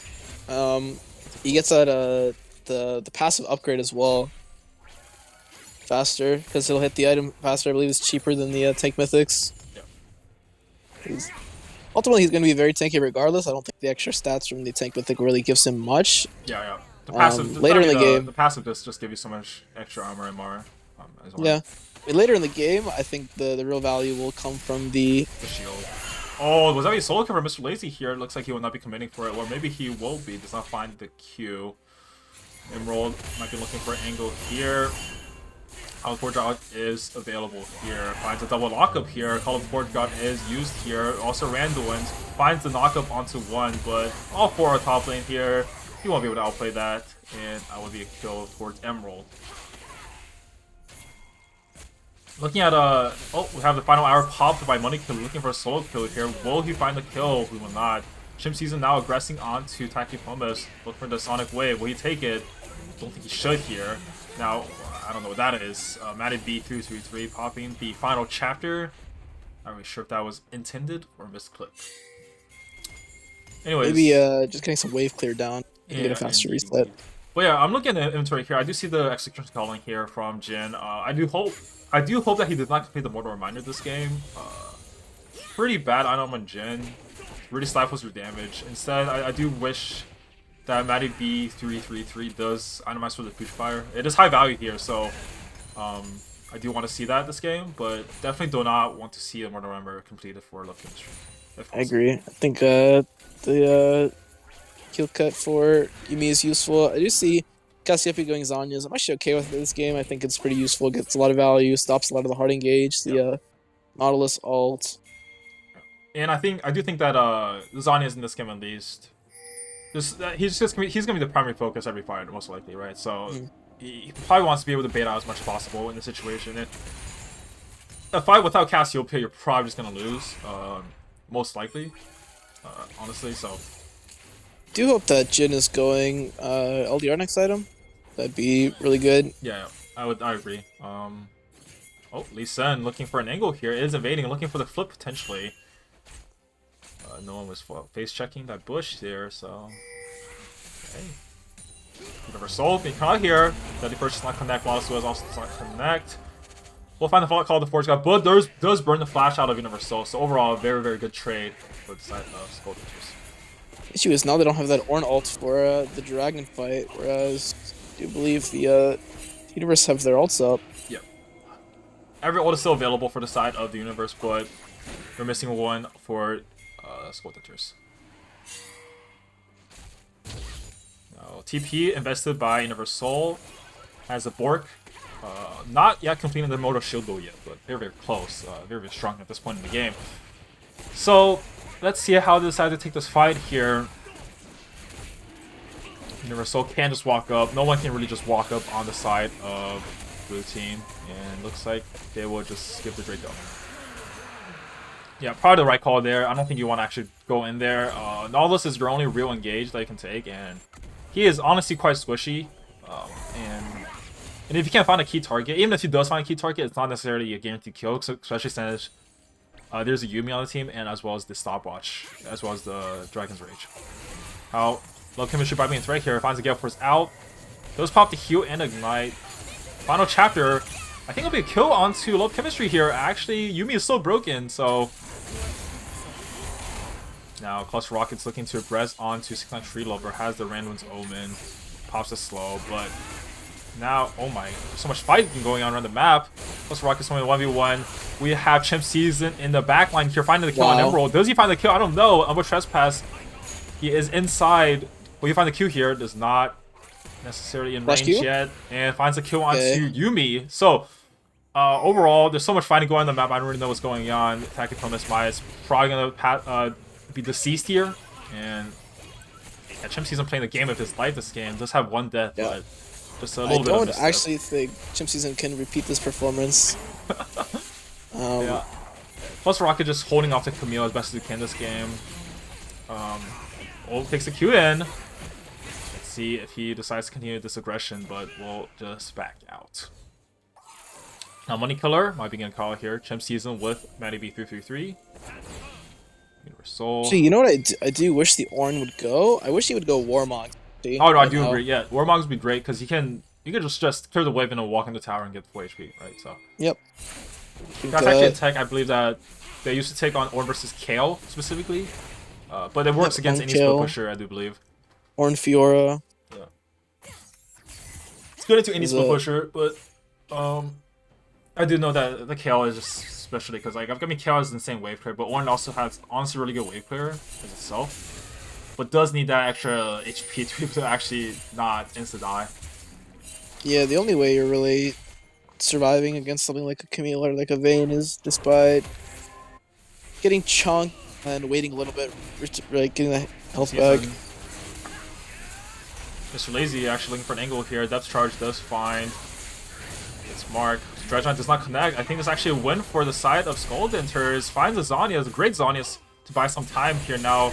Emerald looking for the Umbro Trespass. Plus Rocket is 1v2 in the back. Oh my, is he gonna trade? He's gonna trade one. We trade two here. Does not trade two. So overall, Skull Denters winning on every side of the map in this game. Even top lane is going even, 5-5 for Cluster Rockets. Against a Camille who's 1-4-3, I would say that's overall not that bad. Yeah, I mean, Mr. Lazy got to keep his flash. Good 2v. Was it 2v3 bot? I'm not sure. It was a 2v3, yeah, it was a 2v3. And then they both lived, so. Great fighting down there with Chimp Season and Mr. Lazy showing that chemistry that they have together. They built up after playing together. Really wondering if that's Chimp Season playing, but I'll give him the benefit of the doubt. Say he's finally playing to win. That's actually the first time I've seen him play to win. So Yeah, I do assume it's Chimp Season. I mean, I think him as a player, if he's not trolling, like he's not trying to like lose, he's not that bad of a player. I do think he's. Yeah. I mean, I've personally, I just like if I'm playing like jungle. I'll stream it to him, and so he'll tell me what to do because I don't know how to play the role. And the way he like the tips he gives me is actually not that bad. So now he is playing quite well, showing great performance this game. Zani is completed for Mr. Lazy, building towards what's the next Phoenix going to? Banshees maybe. Cosmic Drive. Okay, so it'll be a Cosmic Drive. Rapid Fire Cannon purchased by Jin here. Not great damage, but does provide that long-range utility. Now, Depth Charge does find onto Depth Charging the Dredge line. I think he's just going to die here. Ignite popped. Yumi is off. Now, Mr. Lazy is here. Does a lot of damage right now, even though he has a relatively low pen build. Called the Forge God. Connects onto no one. Will be dodged. Zanya's popped. Cluster Rocket is in the fray. Mr. Lazy is still alive, doing quite a bit of damage. Chimp Season in the back line. Now Universal will die as well. Big fight. Huge fight. You know, Jin a little bit mispositioning, but overall it's still a 4 or 1-4-4 for the side of 1 for 4, yeah. Yeah, 1-4-4 for the side of Skull Denters. Looks like they want Baron. Yeah, I think they're just going straight for Baron here. I'm not sure if that's necessarily the correct move, but with Cassiopeia, they certainly do have a lot of damage to be able to shut that down. So. I think Mr. Lazy, what he was trying to, or not Mr. Lazy, I think what Left Chemistry was trying to do there was dying to bait the cooldowns, right? So that he knew that those cooldowns, like the Nautilus ult, wouldn't be up for the incoming fight. Yeah. He actually, if you played slightly better, he might have lived there, I'd say. Yeah. I'd say, maybe Gale forcing into the early, he was maybe not the play. Yeah. But overall, I think there's... Oh, looks like they're going for the running down mid-tech here, giving up the Drake. Doesn't really have a wave for a little bit, but does get the upgraded item for Everfrost here, the Eternal Winter for Cat Mr. Lazy, and I don't think they can actually do too much to... They should not stay here. I don't think this is a... They need to reset. I think Cassiopeia has so much gold, right? And Chim Looks like Season's not there either. yeah, it looks like they'll So be it should taking the reset here. Okay, so taking another gold drafts. One ahead. Pimp Season quite ahead by 2K actually. Cassiopeia up ahead by almost 5K. No, never mind. Yeah, it's yeah, 4K. almost 5K because it's almost 13K at this point. So, It's like 4,200. yeah, 4,200. So, and then Jin are really even, and Yumi Nautilus. Yumi slightly ahead. So, Camp Tech Putrefy is purchased by Yumi here, looking like Jin would be going for the IE next. Cosmic. Oh, we have the double Zanyas on the side of Cassiopeia, but looking on the side of blue team, Sunder into Tiamat. We have the Monomune Goredrinker, Shield Bow, Whitson, and Executioner. So Whitson on Vayne, it's okay, I think. Not actually that good this game, but we're chasing down plus rockets here. She would just condemn. Yep. Surviving a really long time though. Oh. Now we'll be taking we'll be pushing bot in here. Doesn't have the numbers advantage just yet, but pops a shield bow from Vayne, so that is gonna be down for the next coming fight if they want to take this 4v5 potentially. Do you think that they have the possibility of winning a 4v5, but it's not guaranteed for sure. Well, you know how The hook's fine, Mr. Lazy. He does have a double Zanya, so that is first Zanya burned here, and pops second Zanya here. Chim Season dies, but Mr. Lazy also falls. Money Killer just doing quite a bit of damage now. Love Chemistry is looking for the shots, the bullets to connect, and will not find it. So, thought for sure Love Chemistry was gonna die there, but I think Yumi is just too broken. Yeah, the Yumi healing is just insane at this point in the game. So Honestly, we'll find the bot inhib. Orange should just TP. Maybe they could take another tower at least, or I think what we're trying to do now is go top, yeah. So Ping's coming on the top lane. Money Killer will be picking up with all this whole entire wave here. now Mr. Lazy won't have the double stopwatch available, but he should have flash for the next fight. So should Love Chemistry. So good tools. Going double Wits End for the side of the universe. Man, not really a fan of it. Yeah. Just looking for that movement speed, I think. I'm not even pretty sure. Just movement speed on hit, right? And some MR. But, I mean, there's only one MR. On 1 AP. I guess Yumi is the second one, but not. Doesn't really count. I mean, ultimately, again, Cassiopeia's damaged. So engage here from Snatcher, finds a hook shot into the back line here. Chemistry finds a kill with the Dragon's Rage. And never so now making bad position here. Recalls into Sonic Waves. Chemsy's in the back line. Lost final chapter. Finds a few targets here. Final hour pop by Money Killer. Mr. Lazy is now in the fight here. So finds Petrify engaged onto multiple members. Emerald will be running away for his dear life here. And Love Chemistry finds a Gale Force kill with the poison ticking. Now Mr. Lazy looking for Emerald here. This game should just be a closer after this point. Running towards the bot lane here. Chim Season just gonna chase him. Oh, he just doesn't takes miss. the Sonic Wave. Playing out of his mind this game. Really Chim Season showing that he's not a griefer sometimes in this game. This is looking like some of the best gameplay I think I've ever seen out of Chim Season in my life, and probably some of the best gameplay I will ever see from Chim Season in my life. So, looking to end the game here, Universal and Country are trying to do their best to find a way to stop the advance.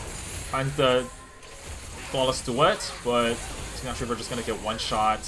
Mr. Lazy is just so strong with the UV on his back, plus the rocket. Now, not unkillable with the Iceborne Gauntlet and the Randuin's Omen. Mr. Lazy, 10-3-10. 9-4-11 for Love Chemistry, even after disastrous early game. So, we got a series on our hands, 1-1 for both sides, match point. And we will be going into our final game in just a moment here, and we'll be taking a break for just about 5 minutes. I'll see you guys later.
Hello, everybody, and welcome back to the last game for this series, Denters versus the Universe. The final game of the series will be starting right here.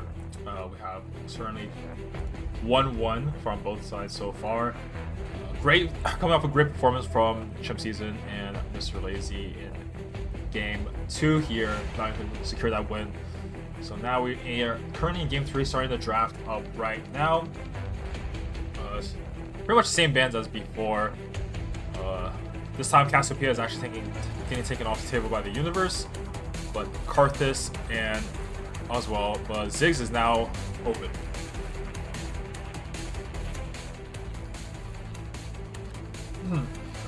So Yuumi, D1 Yuumi, that's a very good choice, I think. Putting your lowest ranked player on the Yuumi is certainly a strategy that is very commonly employed in PSU LCS, so I'm very glad to see that it was done here again. I'm interested to see if the Denters will opt for Ziggs with Yuumi. Pretty unpopular combination. Yep. Volibear being taken up, probably going to be a Volibear jungle. Probably want to give that priority to Emerald here instead of having him play the Kayn again, and we'll be taking the Ziggs away from Love Chemistry. Jen Yuumi, probably running the combo back here. Looking like we'll probably be seeing...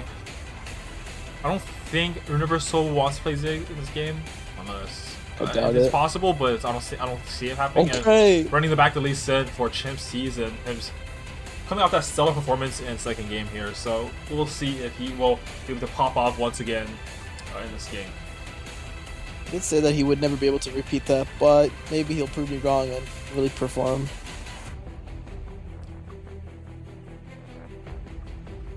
Urgot being picked up by Money Killer again, one of his comfort picks, and this time I want to see what Mr. Lazy has in response to the champ. So, in your opinion, what would you pick into the Urgot if you were Mr. Lazy? Probably would have picked Vayne, but it's banned now. Thinking of what Mr. Lazy plays, could be a Rise angle for him. One thing though, if he wants to play Rise into Ziggs, though, that's the thing. Yeah. It's tough. Be an Echo angle if you just ignore the first two. I think Oriana is actually not bad, potentially. If you trust Champ Season's Lee Sin. It'd be a Azir, honestly. Could be a Azir. It's pressure out the Urgot really easily. That's actually not bad, actually, if he wants to take that. I think about it. Not sure how much he plays it. He has a champion Ocean, so Ooh. maybe.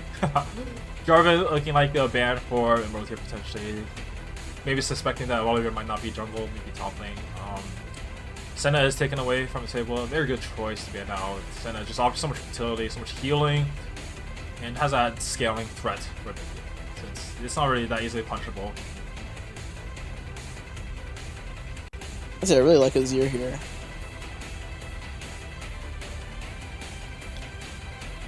Yeah. How Graves is into Urgot. Maokai being covered here. Probably going to be taking support if I were to guess. Maokai top is not very good right now, I don't think. Even though he did try to buff him for top and for support, he's still been very prevalent in the support role ever since last year, where Rook's actually someone who really played a lot of Maokai support, and recently not as popular but still decently strong.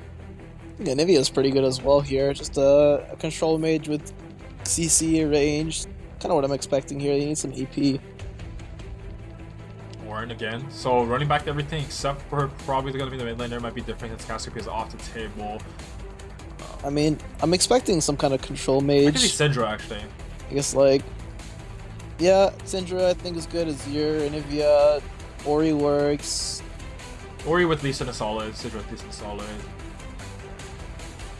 Very curious to see Honestly, what people hate the pick. I think Ari is honestly not a bad champion. I don't think he'll ever pick it, but I'm expecting just a control mage here. Here it is. Yeah.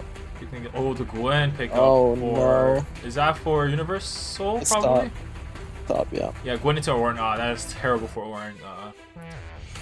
I mean, Orin can do well in the early stages, but Gwen just kind of just scales so well. He just kind of does not allow the Orange to play the game after a certain point. The issue they're running into now is that they're actually very AP heavy, with the exception of Urgot or AP. Yeah, but MR itemization is probably not that good, I'd say. So yeah, I'm expecting some Merc treads being purchased, obviously, but apart from that, I mean,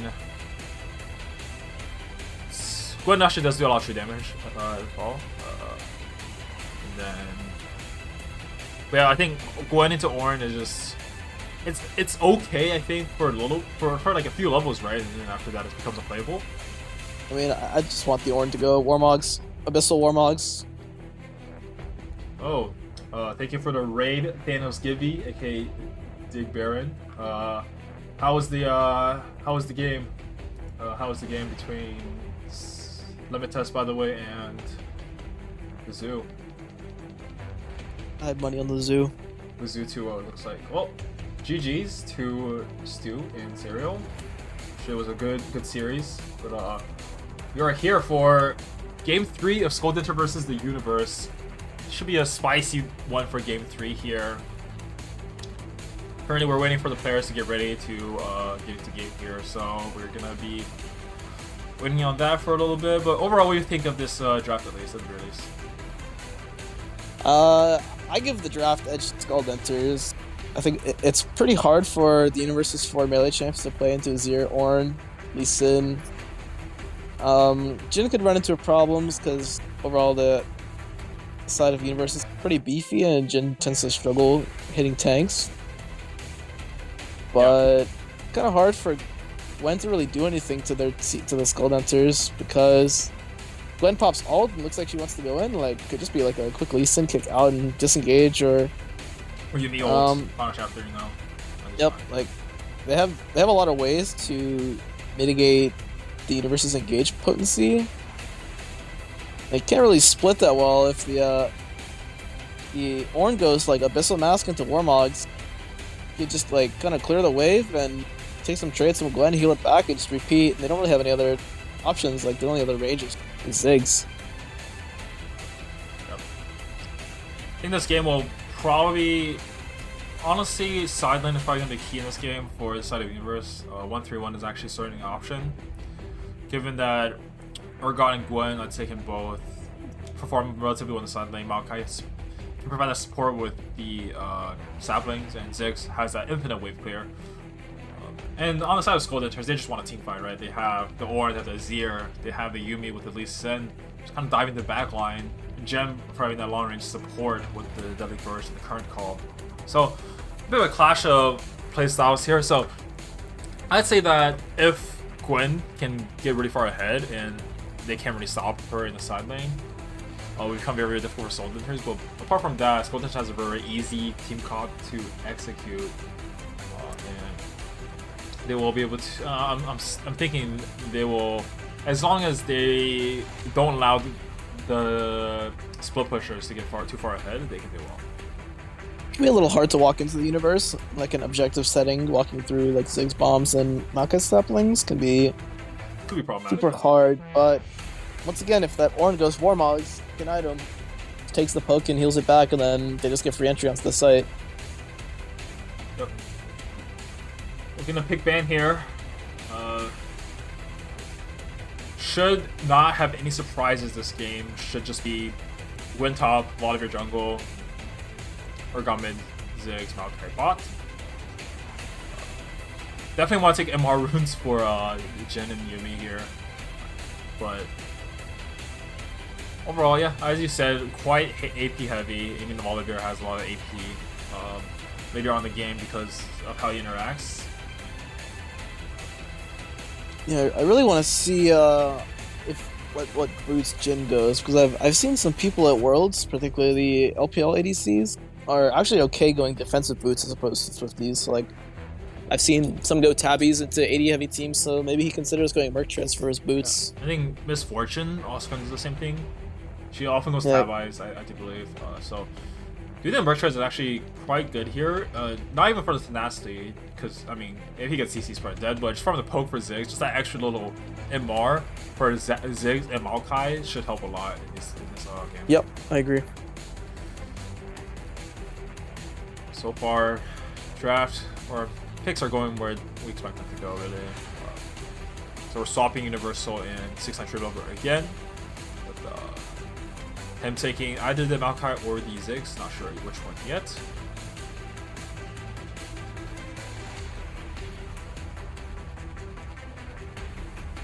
Maokai picked up our attack improvements here, so 6-9 Triple will be picking the Ziggs up. Very curious on how they execute. I'm not sure if he's experienced on the champion. It's certainly a very powerful pick, but not can be punished if not you really don't know, I guess, how to position necessarily. So we'll see how that goes out. So how that plays out this game. I'll really be to see the Love Chemistry is able to put down a solid early game. Kind of lacking in the early game recently. But I think once Mr. Lacey starts hitting his spike, I do not want to see an actors on him. That would be very bad. But once he hits that, the Andres and his boots, he's going to start doing some serious damage. So he's basically for melee. I kind of consider Urgot to be melee champion. His range is really short. Ziggs is only the real only threat for Ziggs, but again, Ziggs is only a threat for Zero. But I'd say, in a way, Red Team's comp is somewhat off theme with one another, I'd say. I don't really think the Ziggs belongs. Ziggs is probably it's fine, but it would probably be better if it was shorter range kind of champion. But it's still not bad. I mean, comp in this level of play can certainly be useful, but it can also just not matter at all because throws just happen just consistently, right? So I am curious to see how this game will pan out. We have a great game from game 1 for the side of, great game for game 2 for the side of Chip Season and Mr. Lazy. They were able to just kind of play that 2v2, not necessarily together, but Chip Season really played well, finding good picks throughout the map. And even game 1, Chip Season was able to face pretty decently, pretty solidly on Jarvan. Just really have found struggles with the bottom lane and the top lane, just kind of losing really hard. In terms of Red Team, Universal has pretty much played relatively well both games so far. For the first game, obviously he was one of the reasons why they were able to accelerate the lead. And for game 2, it was just pretty difficult to play the game after Lee Sin, and Lee Sin was able to accelerate, and the Cassiopeia was able to kind of become really, really powerful. And then Jacket Pumas, Money Killer on the Urgot again, something he's really comfortable with, and I'm excited to see if he's able to show me what he was able to do in game 1. So yeah, I definitely want to see also after the last game, see if Universal's mental was tested a little bit, see if he's still in a good mindset, fresh mindset coming into game 3, because it's really important to not really dwell on past games, because ultimately they don't really matter. Yeah, this is essentially a best of 1 at this point, right? So reality, they just have to play like this is just the final game. Whoever wins this will advance to the next stage of playoffs. I do believe that they are on the side of King Kong versus Godzilla. So whoever wins here will be playing versus King Kong versus Godzilla in the conference finals. And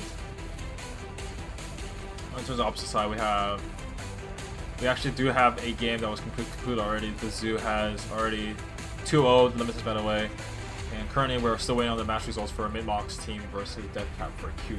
So we'll be waiting to see how the next stages turn out, but right now we are about 45 seconds away from the final game of this series. And I'm very excited to see who will take this series today. I'm interested to see what happens with the bot lane Prio as well, because I feel like if Maokai Ziggs can get Prio, it's pretty scary if Maokai and Volibear kind of run around together. A lot of hard CC, a lot of pretty good burst damage early. So, be prone to. There could be some good early picks that go on depending on what happens with the lane state. Even potentially some 3-man dives top once Volibear hits 6. But weak side Ornn. So, see kind of how the macro plays out and how lanes can play out. See who's getting prio and going down. And we'll be heading to game very, very shortly here. Just waiting for the game to load. Take a quick look at the draft again and put it on the stream. And so, looking at this, we have very standard rune choices and sums from everyone. So, nothing really special here. Exhaust on Jin again. And set this stream up.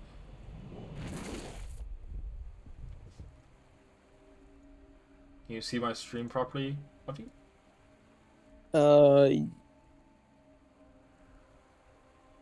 Game is like frozen. Yeah, that's fine. Yeah. It should be frozen right now. Okay.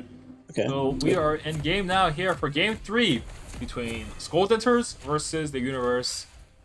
We'll be deciding who advances to the conference finals after this game here. Very standard setup. Double Comet bot lane here. And let's go fix the scoreboard. 5-point start. I do wonder why this Urgot goes Knight. I really don't think it makes any sense. Realistically, I don't think there should be any kill threat. Okay, find the Sonic Wave, and we'll just get the E out from Universal. Bit early damage, but nothing really important. There's bone plating again on Universal. Not really a fan of it. Not sure if that's actually Dagger versus the Ornn. Don't think you really need it. Conditioning is just 5 million times better. Yeah. But overall, 5-point start, looking like a top lane start for Lee Sin here. Might be a solo start.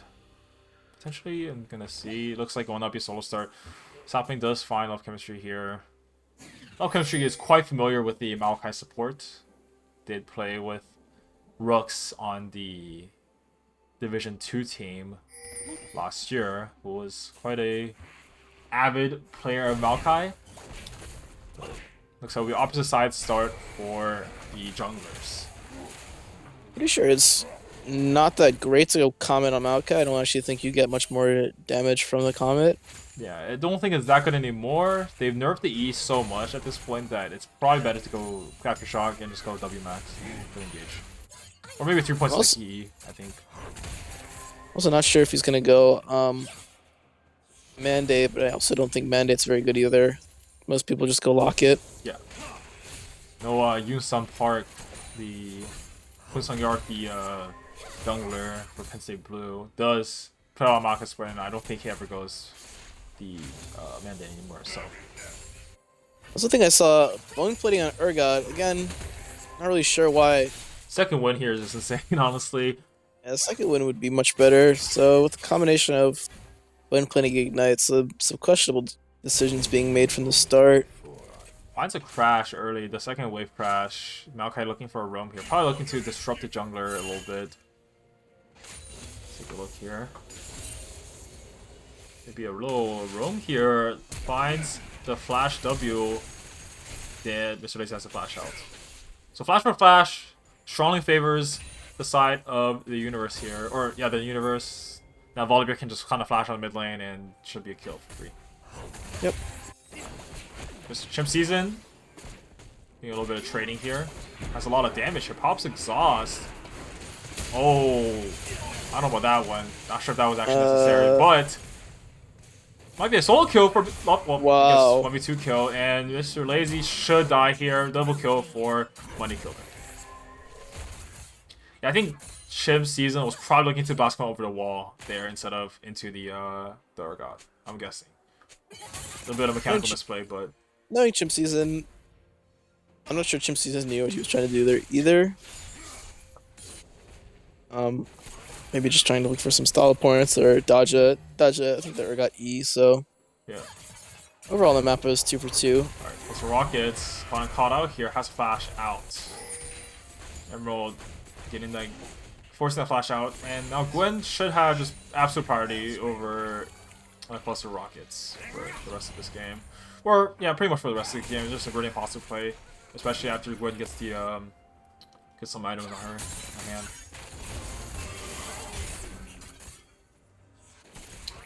Wave in a terrible spot for Closer Rocket. It is pushing into Gwen here. Now, The weak side live. might be out of mana here. Doesn't need to get an auto walk, but probably can't do that with the Maokai's presence. I'm pretty sure how the interaction works. If Maokai starts channeling W and Yumi goes back into the Jin, not sure how that works. Season might be getting cut out here again. Has to force a flash out. Taki Pumis. Force hops out. Will survive. Money Color's not on base yet. Now we have Universal. Basing gets a amp to him here. And then they'll probably want to set up a freeze against Closer Rocket's situation. Yeah, one thing that also makes this lane hard for Ornn is you kind of want to build some kind of healing reduction, but you really don't want to go Bramble this game. Yeah. Might just have to go to bite the bullet for the healing reduction. I'd say. That's what I would do. Either that or you just rely on Matty B to get the healing reduction and hope that enough later in the game. Chimp Season looking for top lane gank here. Universal aggressing. I do believe that Chimp Season will spot on the ward. Will this be a solo kill? Will he be able to thread the needle? And does not find the kill. Gets a flash out of Universal there. So both top laners has no sums available at this point. And Chimp Season looking for a cheeky little dive there, but we'll be just taking the Krugs. He does get pinged out, I believe. Yeah.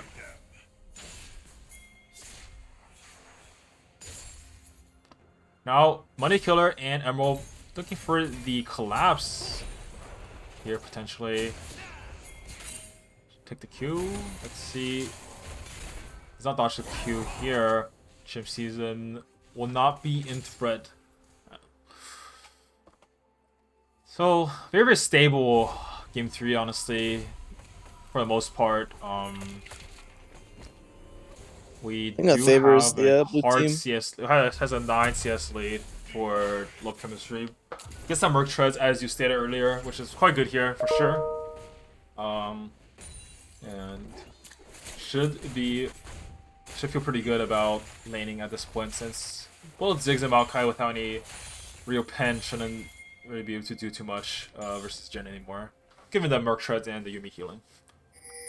Yep, Merchandise also on the Ornn. Like to see that.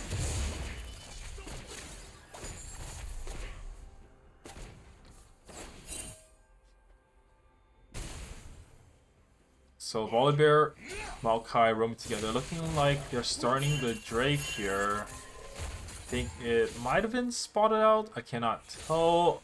Chimp Season will probably just be giving that up, most likely. Yeah, it's fine. I mean, you obviously want the Mountain Dragon. It's pretty good this game, but you don't really want to risk flipping the game over a first dragon fight, especially not in game 3. Yeah. Maokai probably just playing the river together. We'll be losing the Drake here unless Chimp Season can find anything, but looks like will not be. Finds the Q. The Sonic Wave does connect. Resonating Strike should secure the kill here. Chimp Season is level 6, has the Dragon's Raid. Will he look for a little maneuver here? Gets knocked away by the Satchel.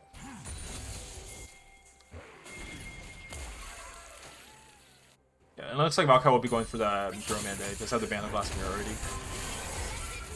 Not a personal fan of it, but I think, is this lethal for Universal? Does not look like he wants to commit for it.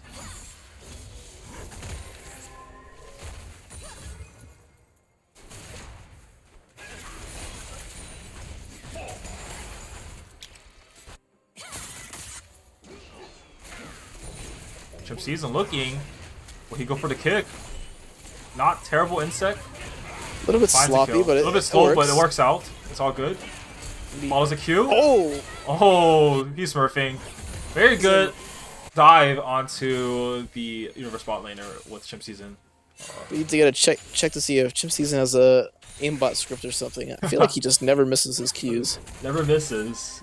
Playing quite well this game again, apart from the little early game flip while he was in the river. But apart from that, playing pretty well, pressuring the lanes very solidly, and really just out pressuring Volibear so far in this game. Now, Universal looking for the all-in here, but should not be able to find it. I wonder if Cluster Rockets actually goes for the re-engage. His ult up. Yeah, has ult up, but Universal will have the W up. I don't know what it's called, but don't, because you can just dodge the Forge God with the W. Yeah, I do believe. True. So I'm not sure if it was up. I mean, I don't think she would. I don't think Gwen should use it randomly at this point in the game because of this threat of the Ornalt. So now we're looking at Money Killer roaming for the top lane, handing off the blue buff to Mr. Lazy by Chimp Season here. Emerald looking for a catch here potentially. Looks like maybe a lane swap occurring in this situation. Not sure if that's actually good or not though. Now Chimp Season missing the Q onto the Scarlet Crab of all things, and not look, guys. all the Forge God, I think just for the whip here. And we have Mr. Lazy finds the shuffle, but just flash over the wall maybe? Does not flash, so we'll get the kill here. Now, being collapsed on by Universal and Money Killer, does not find the Q this time. Mr. Lazy has to flash out here. Zig's ulti does hit the shuffle, edge, but overall, pretty good. Not too much burn from the side of Skull Denters for that. It's just one flash and the Emperor's Divide. So, it's like Ludens this game for Mr. Lazy. I'm not really in agreement with that. He needs to be careful of Urgot E-Flash. Yeah, for sure. Plus, Rocket's playing quite well in the Ore in this game. Does not really win trades at this point still. Well, we'll probably never at this point, so... has the Negatron cloak at this point. And no chemistry, just looking to aggress since... not sure if he can actually get out of this sticky situation here. But final chapter does find Smart got to 6-9 tree level. And should be able to trade a kill at the very least. And Yumi is now off the host. Chimp Season is bot lane, but it looks like we'll just be giving up the kill. Pretty good. Not terrible. It's a situation now. Mr. Lazy looking for the TP here. Does not have the Emperor's Divide or the Fall of the Forge God, so I'm not sure if anything will actually avail to this. Forces a flash out of Universal. And chunks her pretty darn low here. Close. Has a TP, so we'll probably just TP back to lane. I think what Mr. Lazy should do here is help. Actually, it's probably fine. I was thinking maybe shove the wave in, but the wave is really good for Cluster Rockets here anyway, so. Issue is now Cluster Rockets has to recall. Wave is gonna crash. Yeah. Gwen should just TP on this wave. Gwen's just gonna TP, yep, and crash the wave. It's gonna. Cluster Rockets will lose quite a chunk of the wave. Yeah, like I said before, not really a fan of the Ludens this game. I feel like Leandres would just be better for the Azir. He really feels like he needs pen. He should just go Leandre's Void Staff. That's a pretty strong combination. For the fight here. Finds a Deadly Flourish. Chimp Season might be looking for an angle here. Has a Dragon's Rage. Now the Super Mega Death Bomb, or I don't know what's called. Chimp Season. No commission should just die here. See, the kick is... oh, Ignite. save him! He's saved by the Ignite! Now Chimp Season does die. B is gonna get dove here. Probably will just die. It's just a cat without a host, so maybe gets a trade kill here, but will not. Triple kill for 600 lover. Is this heal up? I don't know. Maybe his heal was just barely not up. Chimp Season saving Flash. I'm also not sure if that Yumi ult is also up. It's up right now, but I'm not sure if it was up earlier for the previous fight. Okay. 6-9 Tree were able to get quite a bit from this. Yeah. He will be going Leandre's on 6. I approve of that. Jason might be finding Emerald here. Call the Forge This is a God. Gore Drinker. Finds Emerald. We'll have the Gore Drinker, and we'll find a free kill here. Look, maybe potentially they can look for a re-aggression onto Universal. Money Killed looking for a roam up towards Chimp Season, maybe catching him out. Has a Blast Cone, should be able to get out safely without any issues. For re-engage? Probably not. Ambitious. Yeah, it looks like Cluster Rockets is going for the Abyssal Mask first item. Yeah. Very big fan of that. Yeah, it will boost the damage of the Zir later on as well. So, well, just boost the damage overall of his teammates in general. Very solid purchase here and allows him to survive in lane a little bit better versus the Gwen. Just So build that Warmog second. Yep. I will probably call him. Ults up. It's a very difficult fight. Third round, that's not by anyone. Great knockup. Good differs the vibe. I'm not sure if that actually matters. Cluster Rockets in the backline will just die. Now Jin and Yumi are here, but I don't think it will matter too much. Current call does open up, looking for Universal, but will not find anyone. Taki Pumas now on the threat. No skill starts to lane in this game. Now Mr. Lazy should be able to find the kill onto Taki Pumas. So loses the Herald, but does find at least one trade kill. So not really sure of that. I think his Emperor's Divide maybe went the wrong direction. I feel like maybe he should have tried to push them away to get the disengage instead. Try to bring him towards the team. Yeah. I feel like maybe a bit of a mistake there. Shim Season now looking for a flash Q, but Universal has the EU lane. So we'll be getting the second Drake towards the Universe. Soul stacking for the Cloud Drake is now an option, but again, it is a Cloud Drake, so not the greatest soul to have for this side of the universe. I think it's pretty good on Gwen, other than that. Really that great. Maybe Urgot could use it. Makai's not bad with it as well, but that's pretty much it.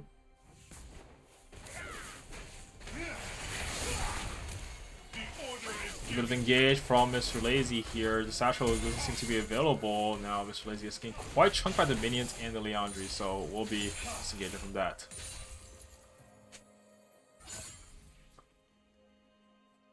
A bit of a... probably going to be a bit of a low state for the next 4 to 5 minutes as Drake and Baron will not be spawning. Rift Herald will respawn, but not sure how good second Rift Herald here is in this game, so we're going to be waiting to see on what the players decide to, or the teams decide to do for that. So for the next about first hour? Yeah, I say for the next 2 to 4 minutes, nothing should really occur except for farming.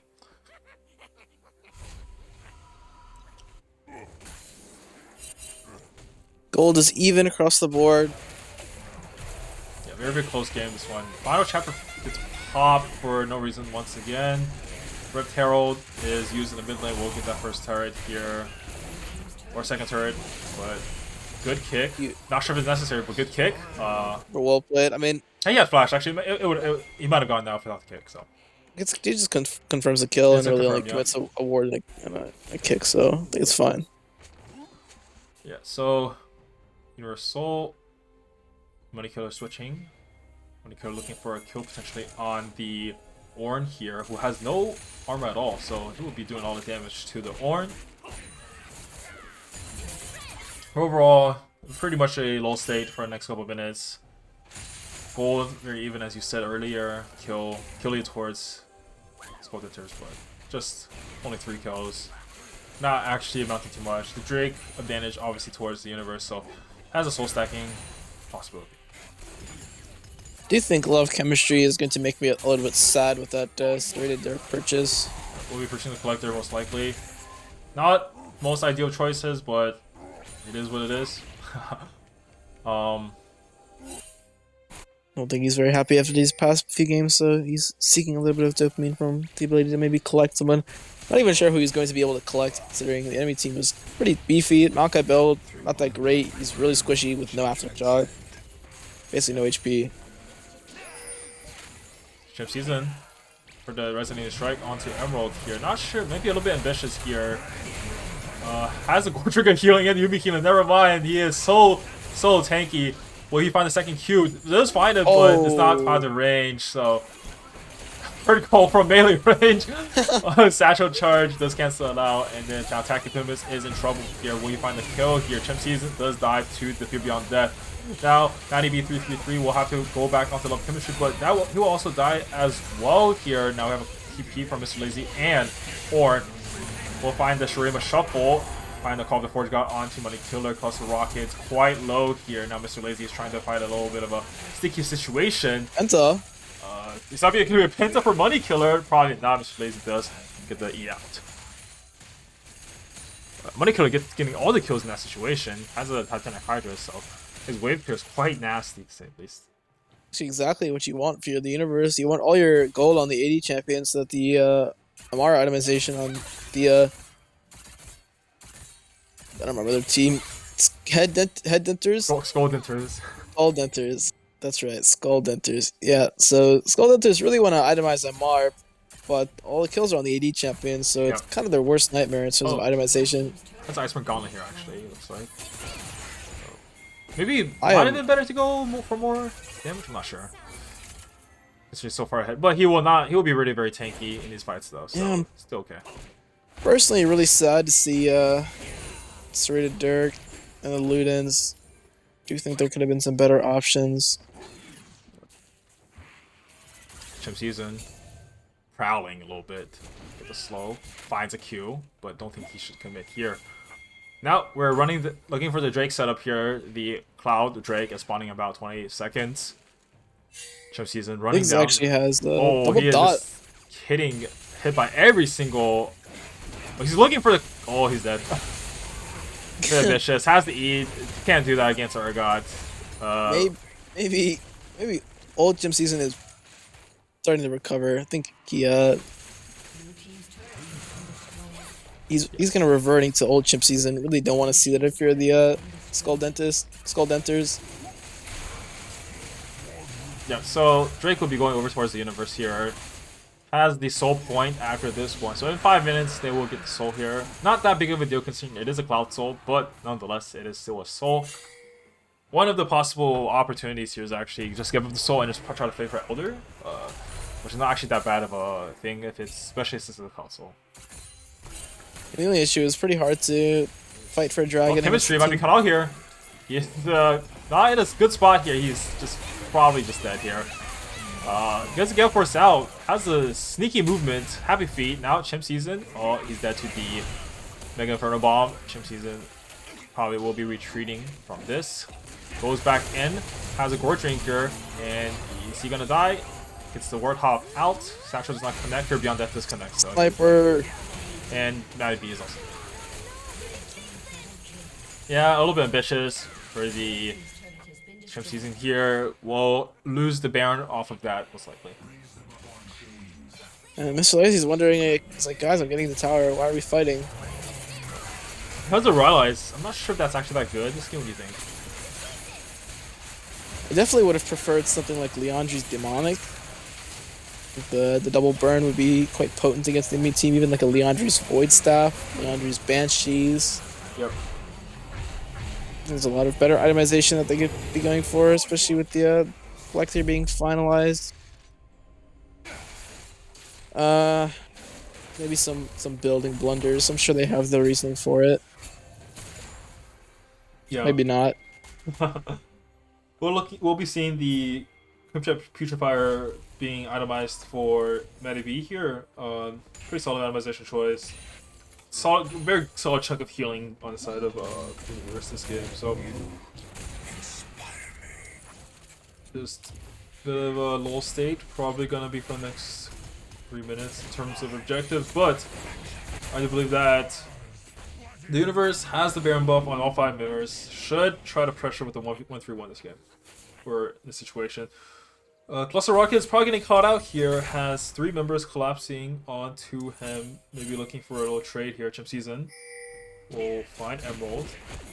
Be committing onto Emerald as well. But Cluster Rocket is trying to get out of this sticky situation. Now, he just has the kick, so maybe he can disengage with it. But will be killed by the Fear Beyond Death. Now, Current Call does find Tactic Boom is here. And Sonic Wave does not connect. Now, Universal is splitting top lane here. Someone needs to respond.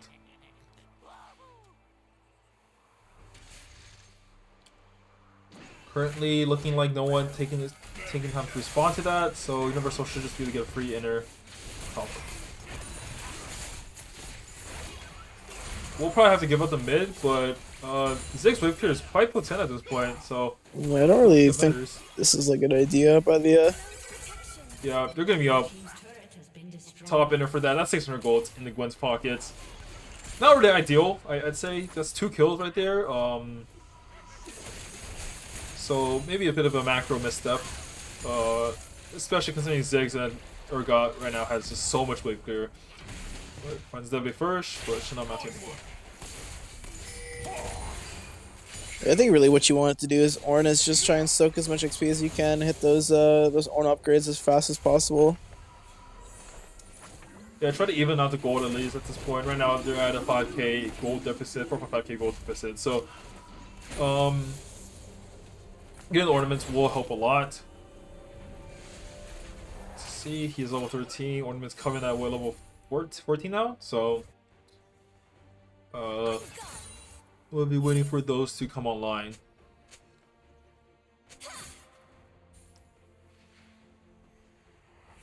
So at this point in the game, what I would like to see is if Denters can try to play a bit more, let's say, calm and play a bit more less alpha or less aggro. So Chimpsy's looking for a little bit of a tussle with Universal here, and here beyond that disconnect finds a Zhonya's with a stopwatch, but should secure the kill here potentially.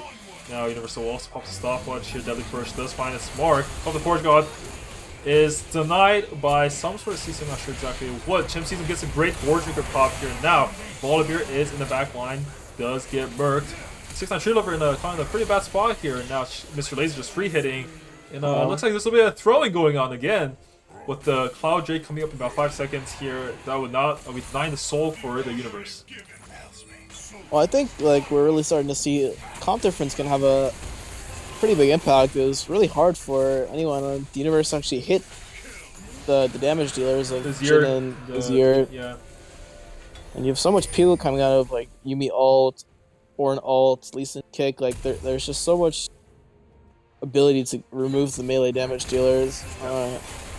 I'd say that in this game, Lee Sin's probably skills better than Volibear, honestly, considering the utility that Lee Sin gives. And Volibear is really just a stun bot, right? Just a Q bot. But yeah, I mean, ultimately, Lee Sin is basically just a walking Janna ult, but it's really good in his comp. So and he has so much lifesteal, and he can actually survive for a really long time in the back line.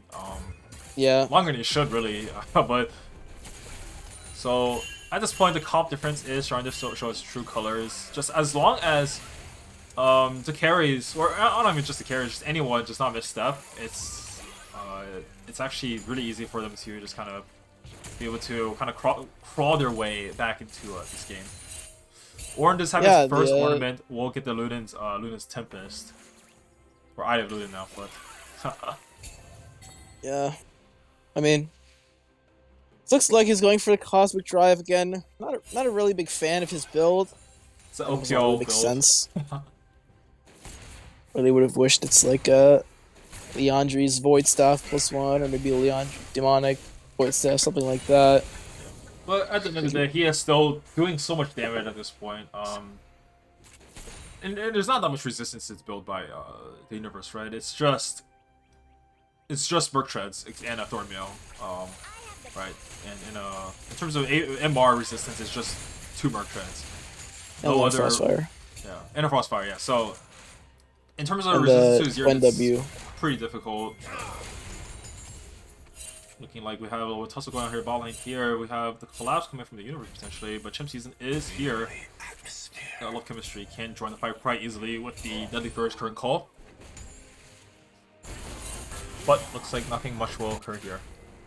I mean, despite Urgot having 11 kills, they're pretty much even on items. The mid lane. Yeah, it's just CS. It's a 30 CS lane. Chimp Season has not Chimp Season. Mr. Lazy has gotten a lot of the good kills, essentially the shutdowns, which has allowed him to actually just get the gold he needs here. And I can take a look at the gold graph here. So Urgot is actually up by 2k gold here. So it looks like Urgot's just stuck on the items that he has. Has a Doran's shield, which is probably why he can't actually get much more. He'll be getting that Thornmail soon. Yeah. Plus the Rockets by Universal shouldn't be able to win this. Let's see, Universal finds the R's, misses the last one, flash out. Forces the flash out of Cluster Rockets, crucially, with the Baron being up, but still has a TP up for both offlaners. Jin has finished his IE, so really strong now. Yep. I'm really hoping that Longsword is going into the Last Whisper. Hopefully it becomes for an sure. LDR.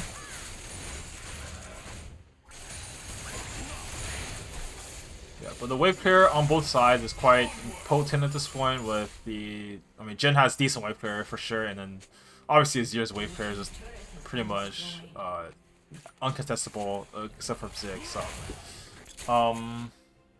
Chip Season has the Guardian's Angel. And overall, I mean, itemization-wise, Maokai has that Morello, so heal cut is available on both sides, and it's crazy. Chip Season looking potentially here. Does he take this? Gets the stopwatch out. It's actually still okay. Good Zanya's, but looks like Scantribble will still die from it. Now Cluster Rockets is going for a 1v1 in the bot lane here. Gwen has ult again, and looks like it should just be a solo kill for... What is this champion? Universe Soul here, but now the Baron is under threat. Azir has that damage, Jin has a utility, Chip Season still has a kick available in the smite, so he should not be able to miss this. Gwen will not be committing for the TP and will just be committing for the he did use. So let's see if the smite fight. Oh! Emerald takes the Baron. Late Dragon's Rage comes out, so he's able to smite it away. Now, Money Killer is the flash out, so overall, with the steal, it's actually pretty good for Universe here. Very unfortunate that the Baron was denied, but a bit of a misplay, I'd say. I do believe what they should have done was ward hop over the wall, kick the volley, and then go back into the pit, finish it. With a Q. But we do know Chip Season is a fan of flipping, so not too surprised. I think he used his Q too early in the fight. I do recall he Q'd at 2k HP, so he didn't actually have it up for the execute. If he had the execute, should have been able to just kill it. I think you can execute at like 1.5k, but regardless, we'll continue. Universe Soul might be looking for an angle on Love Chemistry, forces the flash away. Now, looks like Cloud Soul will be under threat here. Chip Season looking for the steal here potentially. The damage just stopped. And this thing gets a steal. Has a Guardian's Angel, so maybe he can stall out a little bit longer. Will just die second time here. And gets denies the soul. But I'm not sure if that's necessarily worth. We'll see. They need to be careful of getting engaged on by like volley and Maokai flash. Yeah, Volley and Maokai both have the flash available. Fear Beyond Death is not available, but does have the Mega Inferno Bomb, which can do sizable chunks to basically anyone on the team at this point, except for Cluster Rockets. Oh, so he's looking for the wave clear. Does get the flash in, and he should be able to flash out here. Now, Love Chemistry on the side finds the final chapter onto a Zanya 6-9 Tree Lover. Now, Emerald trying to walk down, finds a 2-man knockup from the Call of the Forge God. Current call does open up here, and it will be cancelled. Now, Universe Soul hitting the tower here. How broken is Gwen is immune. Love Chemistry looking to chase. Single Tree Lover is trying to stop. Looks like it will be dissuaded. Now, Chip Season finds a Sonic Wave Resonating Strike. Let's see if he's enough damage.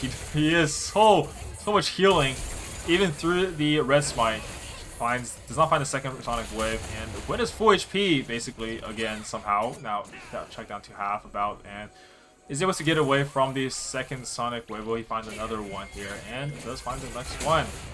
It's a Blast Cone out, and I think Universe Soul will get out safely, but finds a Collector. Collected. Collected. The first Collector into the Gwen. Now, I bet Love Chemistry dopamine levels are through the roof right now after that collection. So, pretty big spike in dopamine there for Love Chemistry. Game looking pretty good. Yeah. He's on his way, I think, to the LDR. Yep. I believe Mr. Lazy will be going for a death gap now, so if he hits that spike before the game ends, it'll be huge. Take a look at the gold. He has 1145 gold, almost 100 gold, so he should hit it. How much is it from needlessly large to death cap? I think it's 2250, something like that. He needs 1k gold. Just gets 3 kills on forehead. I think it's 2350. So he's only about 1,000 gold away from the death cap spike here.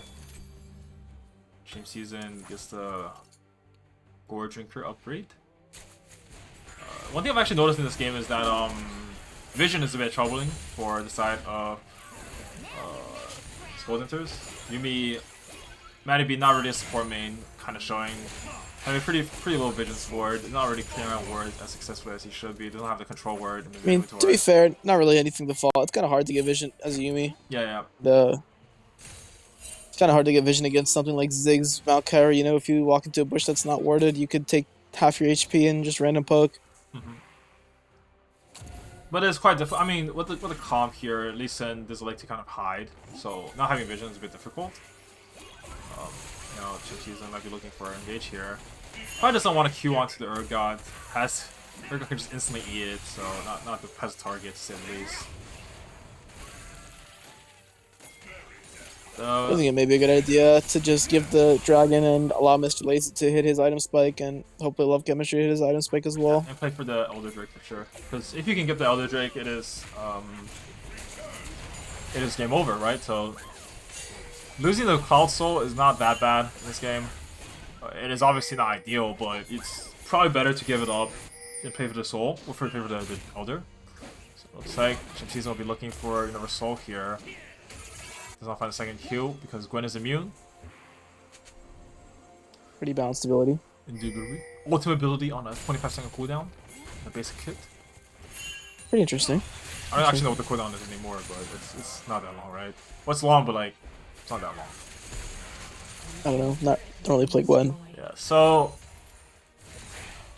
all the towers, apart from the one inhib tower and the two Nexus turrets, have fallen for the side of Denters. What are the current golds of the Azure engine right now? So 0 on 568 gold. Let me take a look at his item. So he got the second legacy large here. Gen 1300. So Azure is about 500 off. Jin is, I think it's 1650 to complete from Last Whisper. Actually, Universal is sitting on a lot of gold as well. Has about 2k here, so may want to take a recon TP back into for this fight for this Baron here. So Baron is up.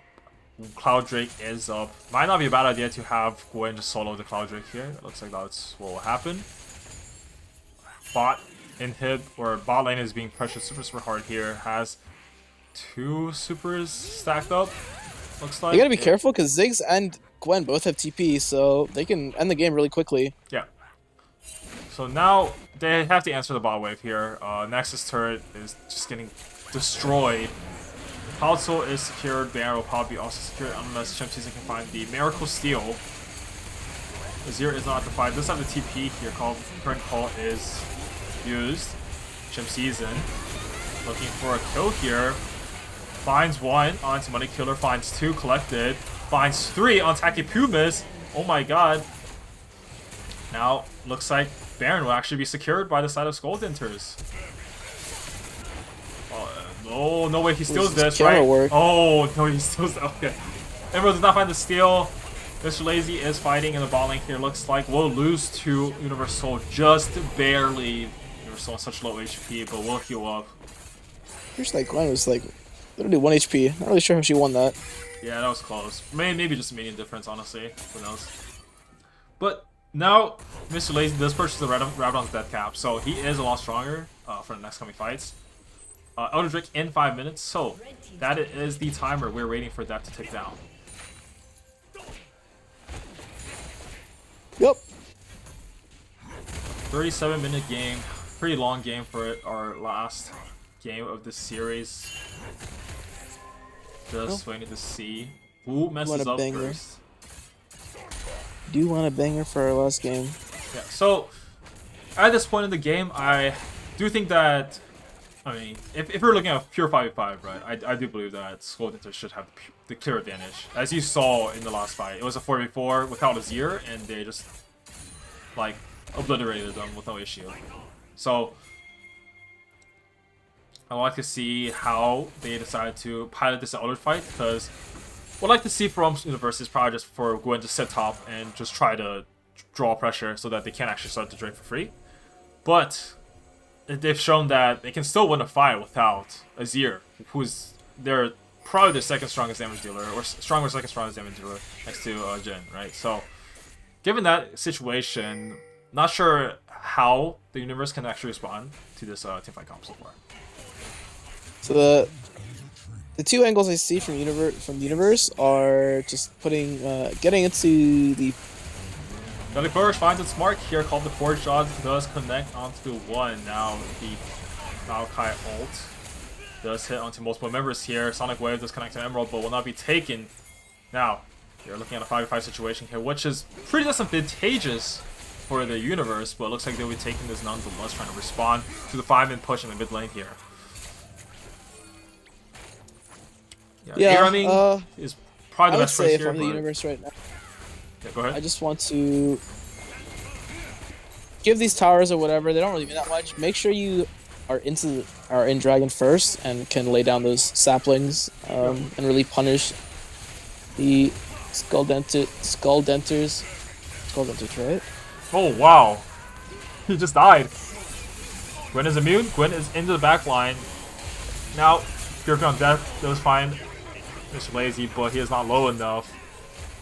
Self-chemistry does die. One of the crucial damage dealers taken down. Has the GA now, so we'll have the second life potentially. Will they be looking for the game in here? I don't think they can necessarily, but they will try. Season does find the Sonic Wave, but will not take the Resonating Strike. Now, they should just retreat here if I was Skull Denters. But they're getting chased on here. Ornn has the Call of the Forge God again, so they should not be able to engage for free. Lee Sin has the Dragon's Rage. Call of the Forge God is used here. Finds Emerald, but now Universe Soul is in the back line here. Last chapter, final chapter does find. We are taking so much damage from Mr. Lazy right now, but he is also getting shredded by the Urgot into melee range here. Now, Chim Season trying to save the fight, but should just retreat. Overall, looks like a 2-for-2 in the second half of that exchange. Yeah, so in the original thing, interestingly, Love Chemistry actually dying with full sums again. I really hope that doesn't happen in the final fight of the game around Elder. I really want to see him using his resources, because it could literally just mean the difference between winning and losing. Isolates is really going crazy with his damage. He's really able to pump out so much damage at a consistent pace, and like something like Volley is so behind that he really can't make it at all. He will just get shredded. Yeah. I'm not really sure how the Ziggs is just randomly dying to Azir. I think he's just getting autoed like 3 times. It just dies instantly, right? He has no MR. Like he has the Burden Barrier. Like that's it, so. I don't think he should even ever be in melee or like range of Azir to auto him. I agree for sure, but it's just Urgot does have the Gargoyle Stone play completed. Looks like Mr. Lazy has a stopwatch for this final fight here. I'd like to see the elixirs being purchased whenever possible in this fight. Curious to see if. Oddly enough, Wrath. the red team is kind of doing the opposite of what I said. They really need to be the ones getting priority over this dragon. Yeah. Oh, Chim Season looking for an angle here. Final chapter does connect. Turn Call opens up. Universe Soul is on the side. Right now, Mega Inferno Ball defines Love Chemistry. Huge Taking damage. half HP. Now, Universe Soul is taking 2 very, very low HP Pachazanias here. Now, Mr. Lazy is going to die, actually, to Ziggs. One of the crucial damage dealer is taken down. Universe Soul has a recall and has a TP available. Love Chemistry does get Q flashed on. Now, will he be able to kite this on out? Not find the Deadly Flourish. Mr. Lazy, crucially, 45 seconds recall. Can they stall for Mr. Lazy to come back to life and TP into the Drake? I don't know. I mean, maybe they're afraid of risking like a Chimp Season. Steal? Yeah. Well, I saw his smite get down. I was wondering maybe they'll start it actually now because they know he doesn't have smite.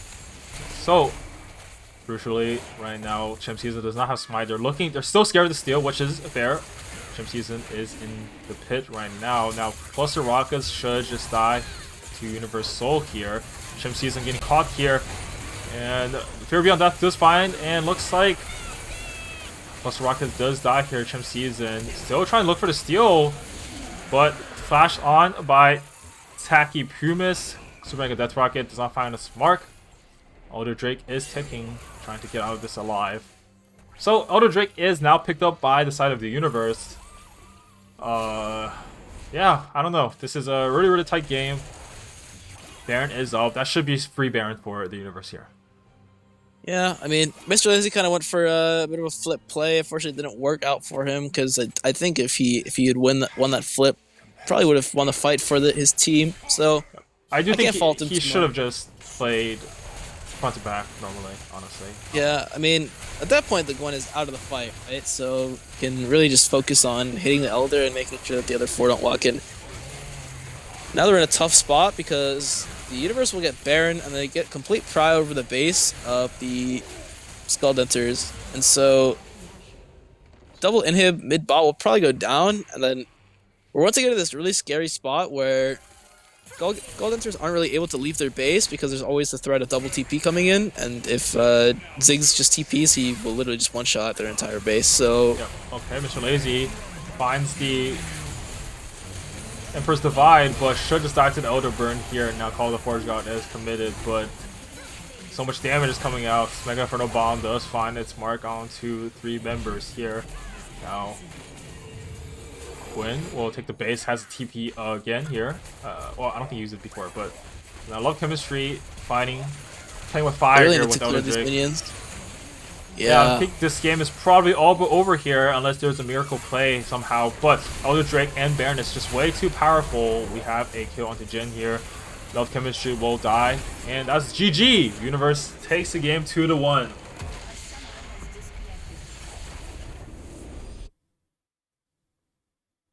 And I'll be showing the... I'll show the chart here. Give me a second.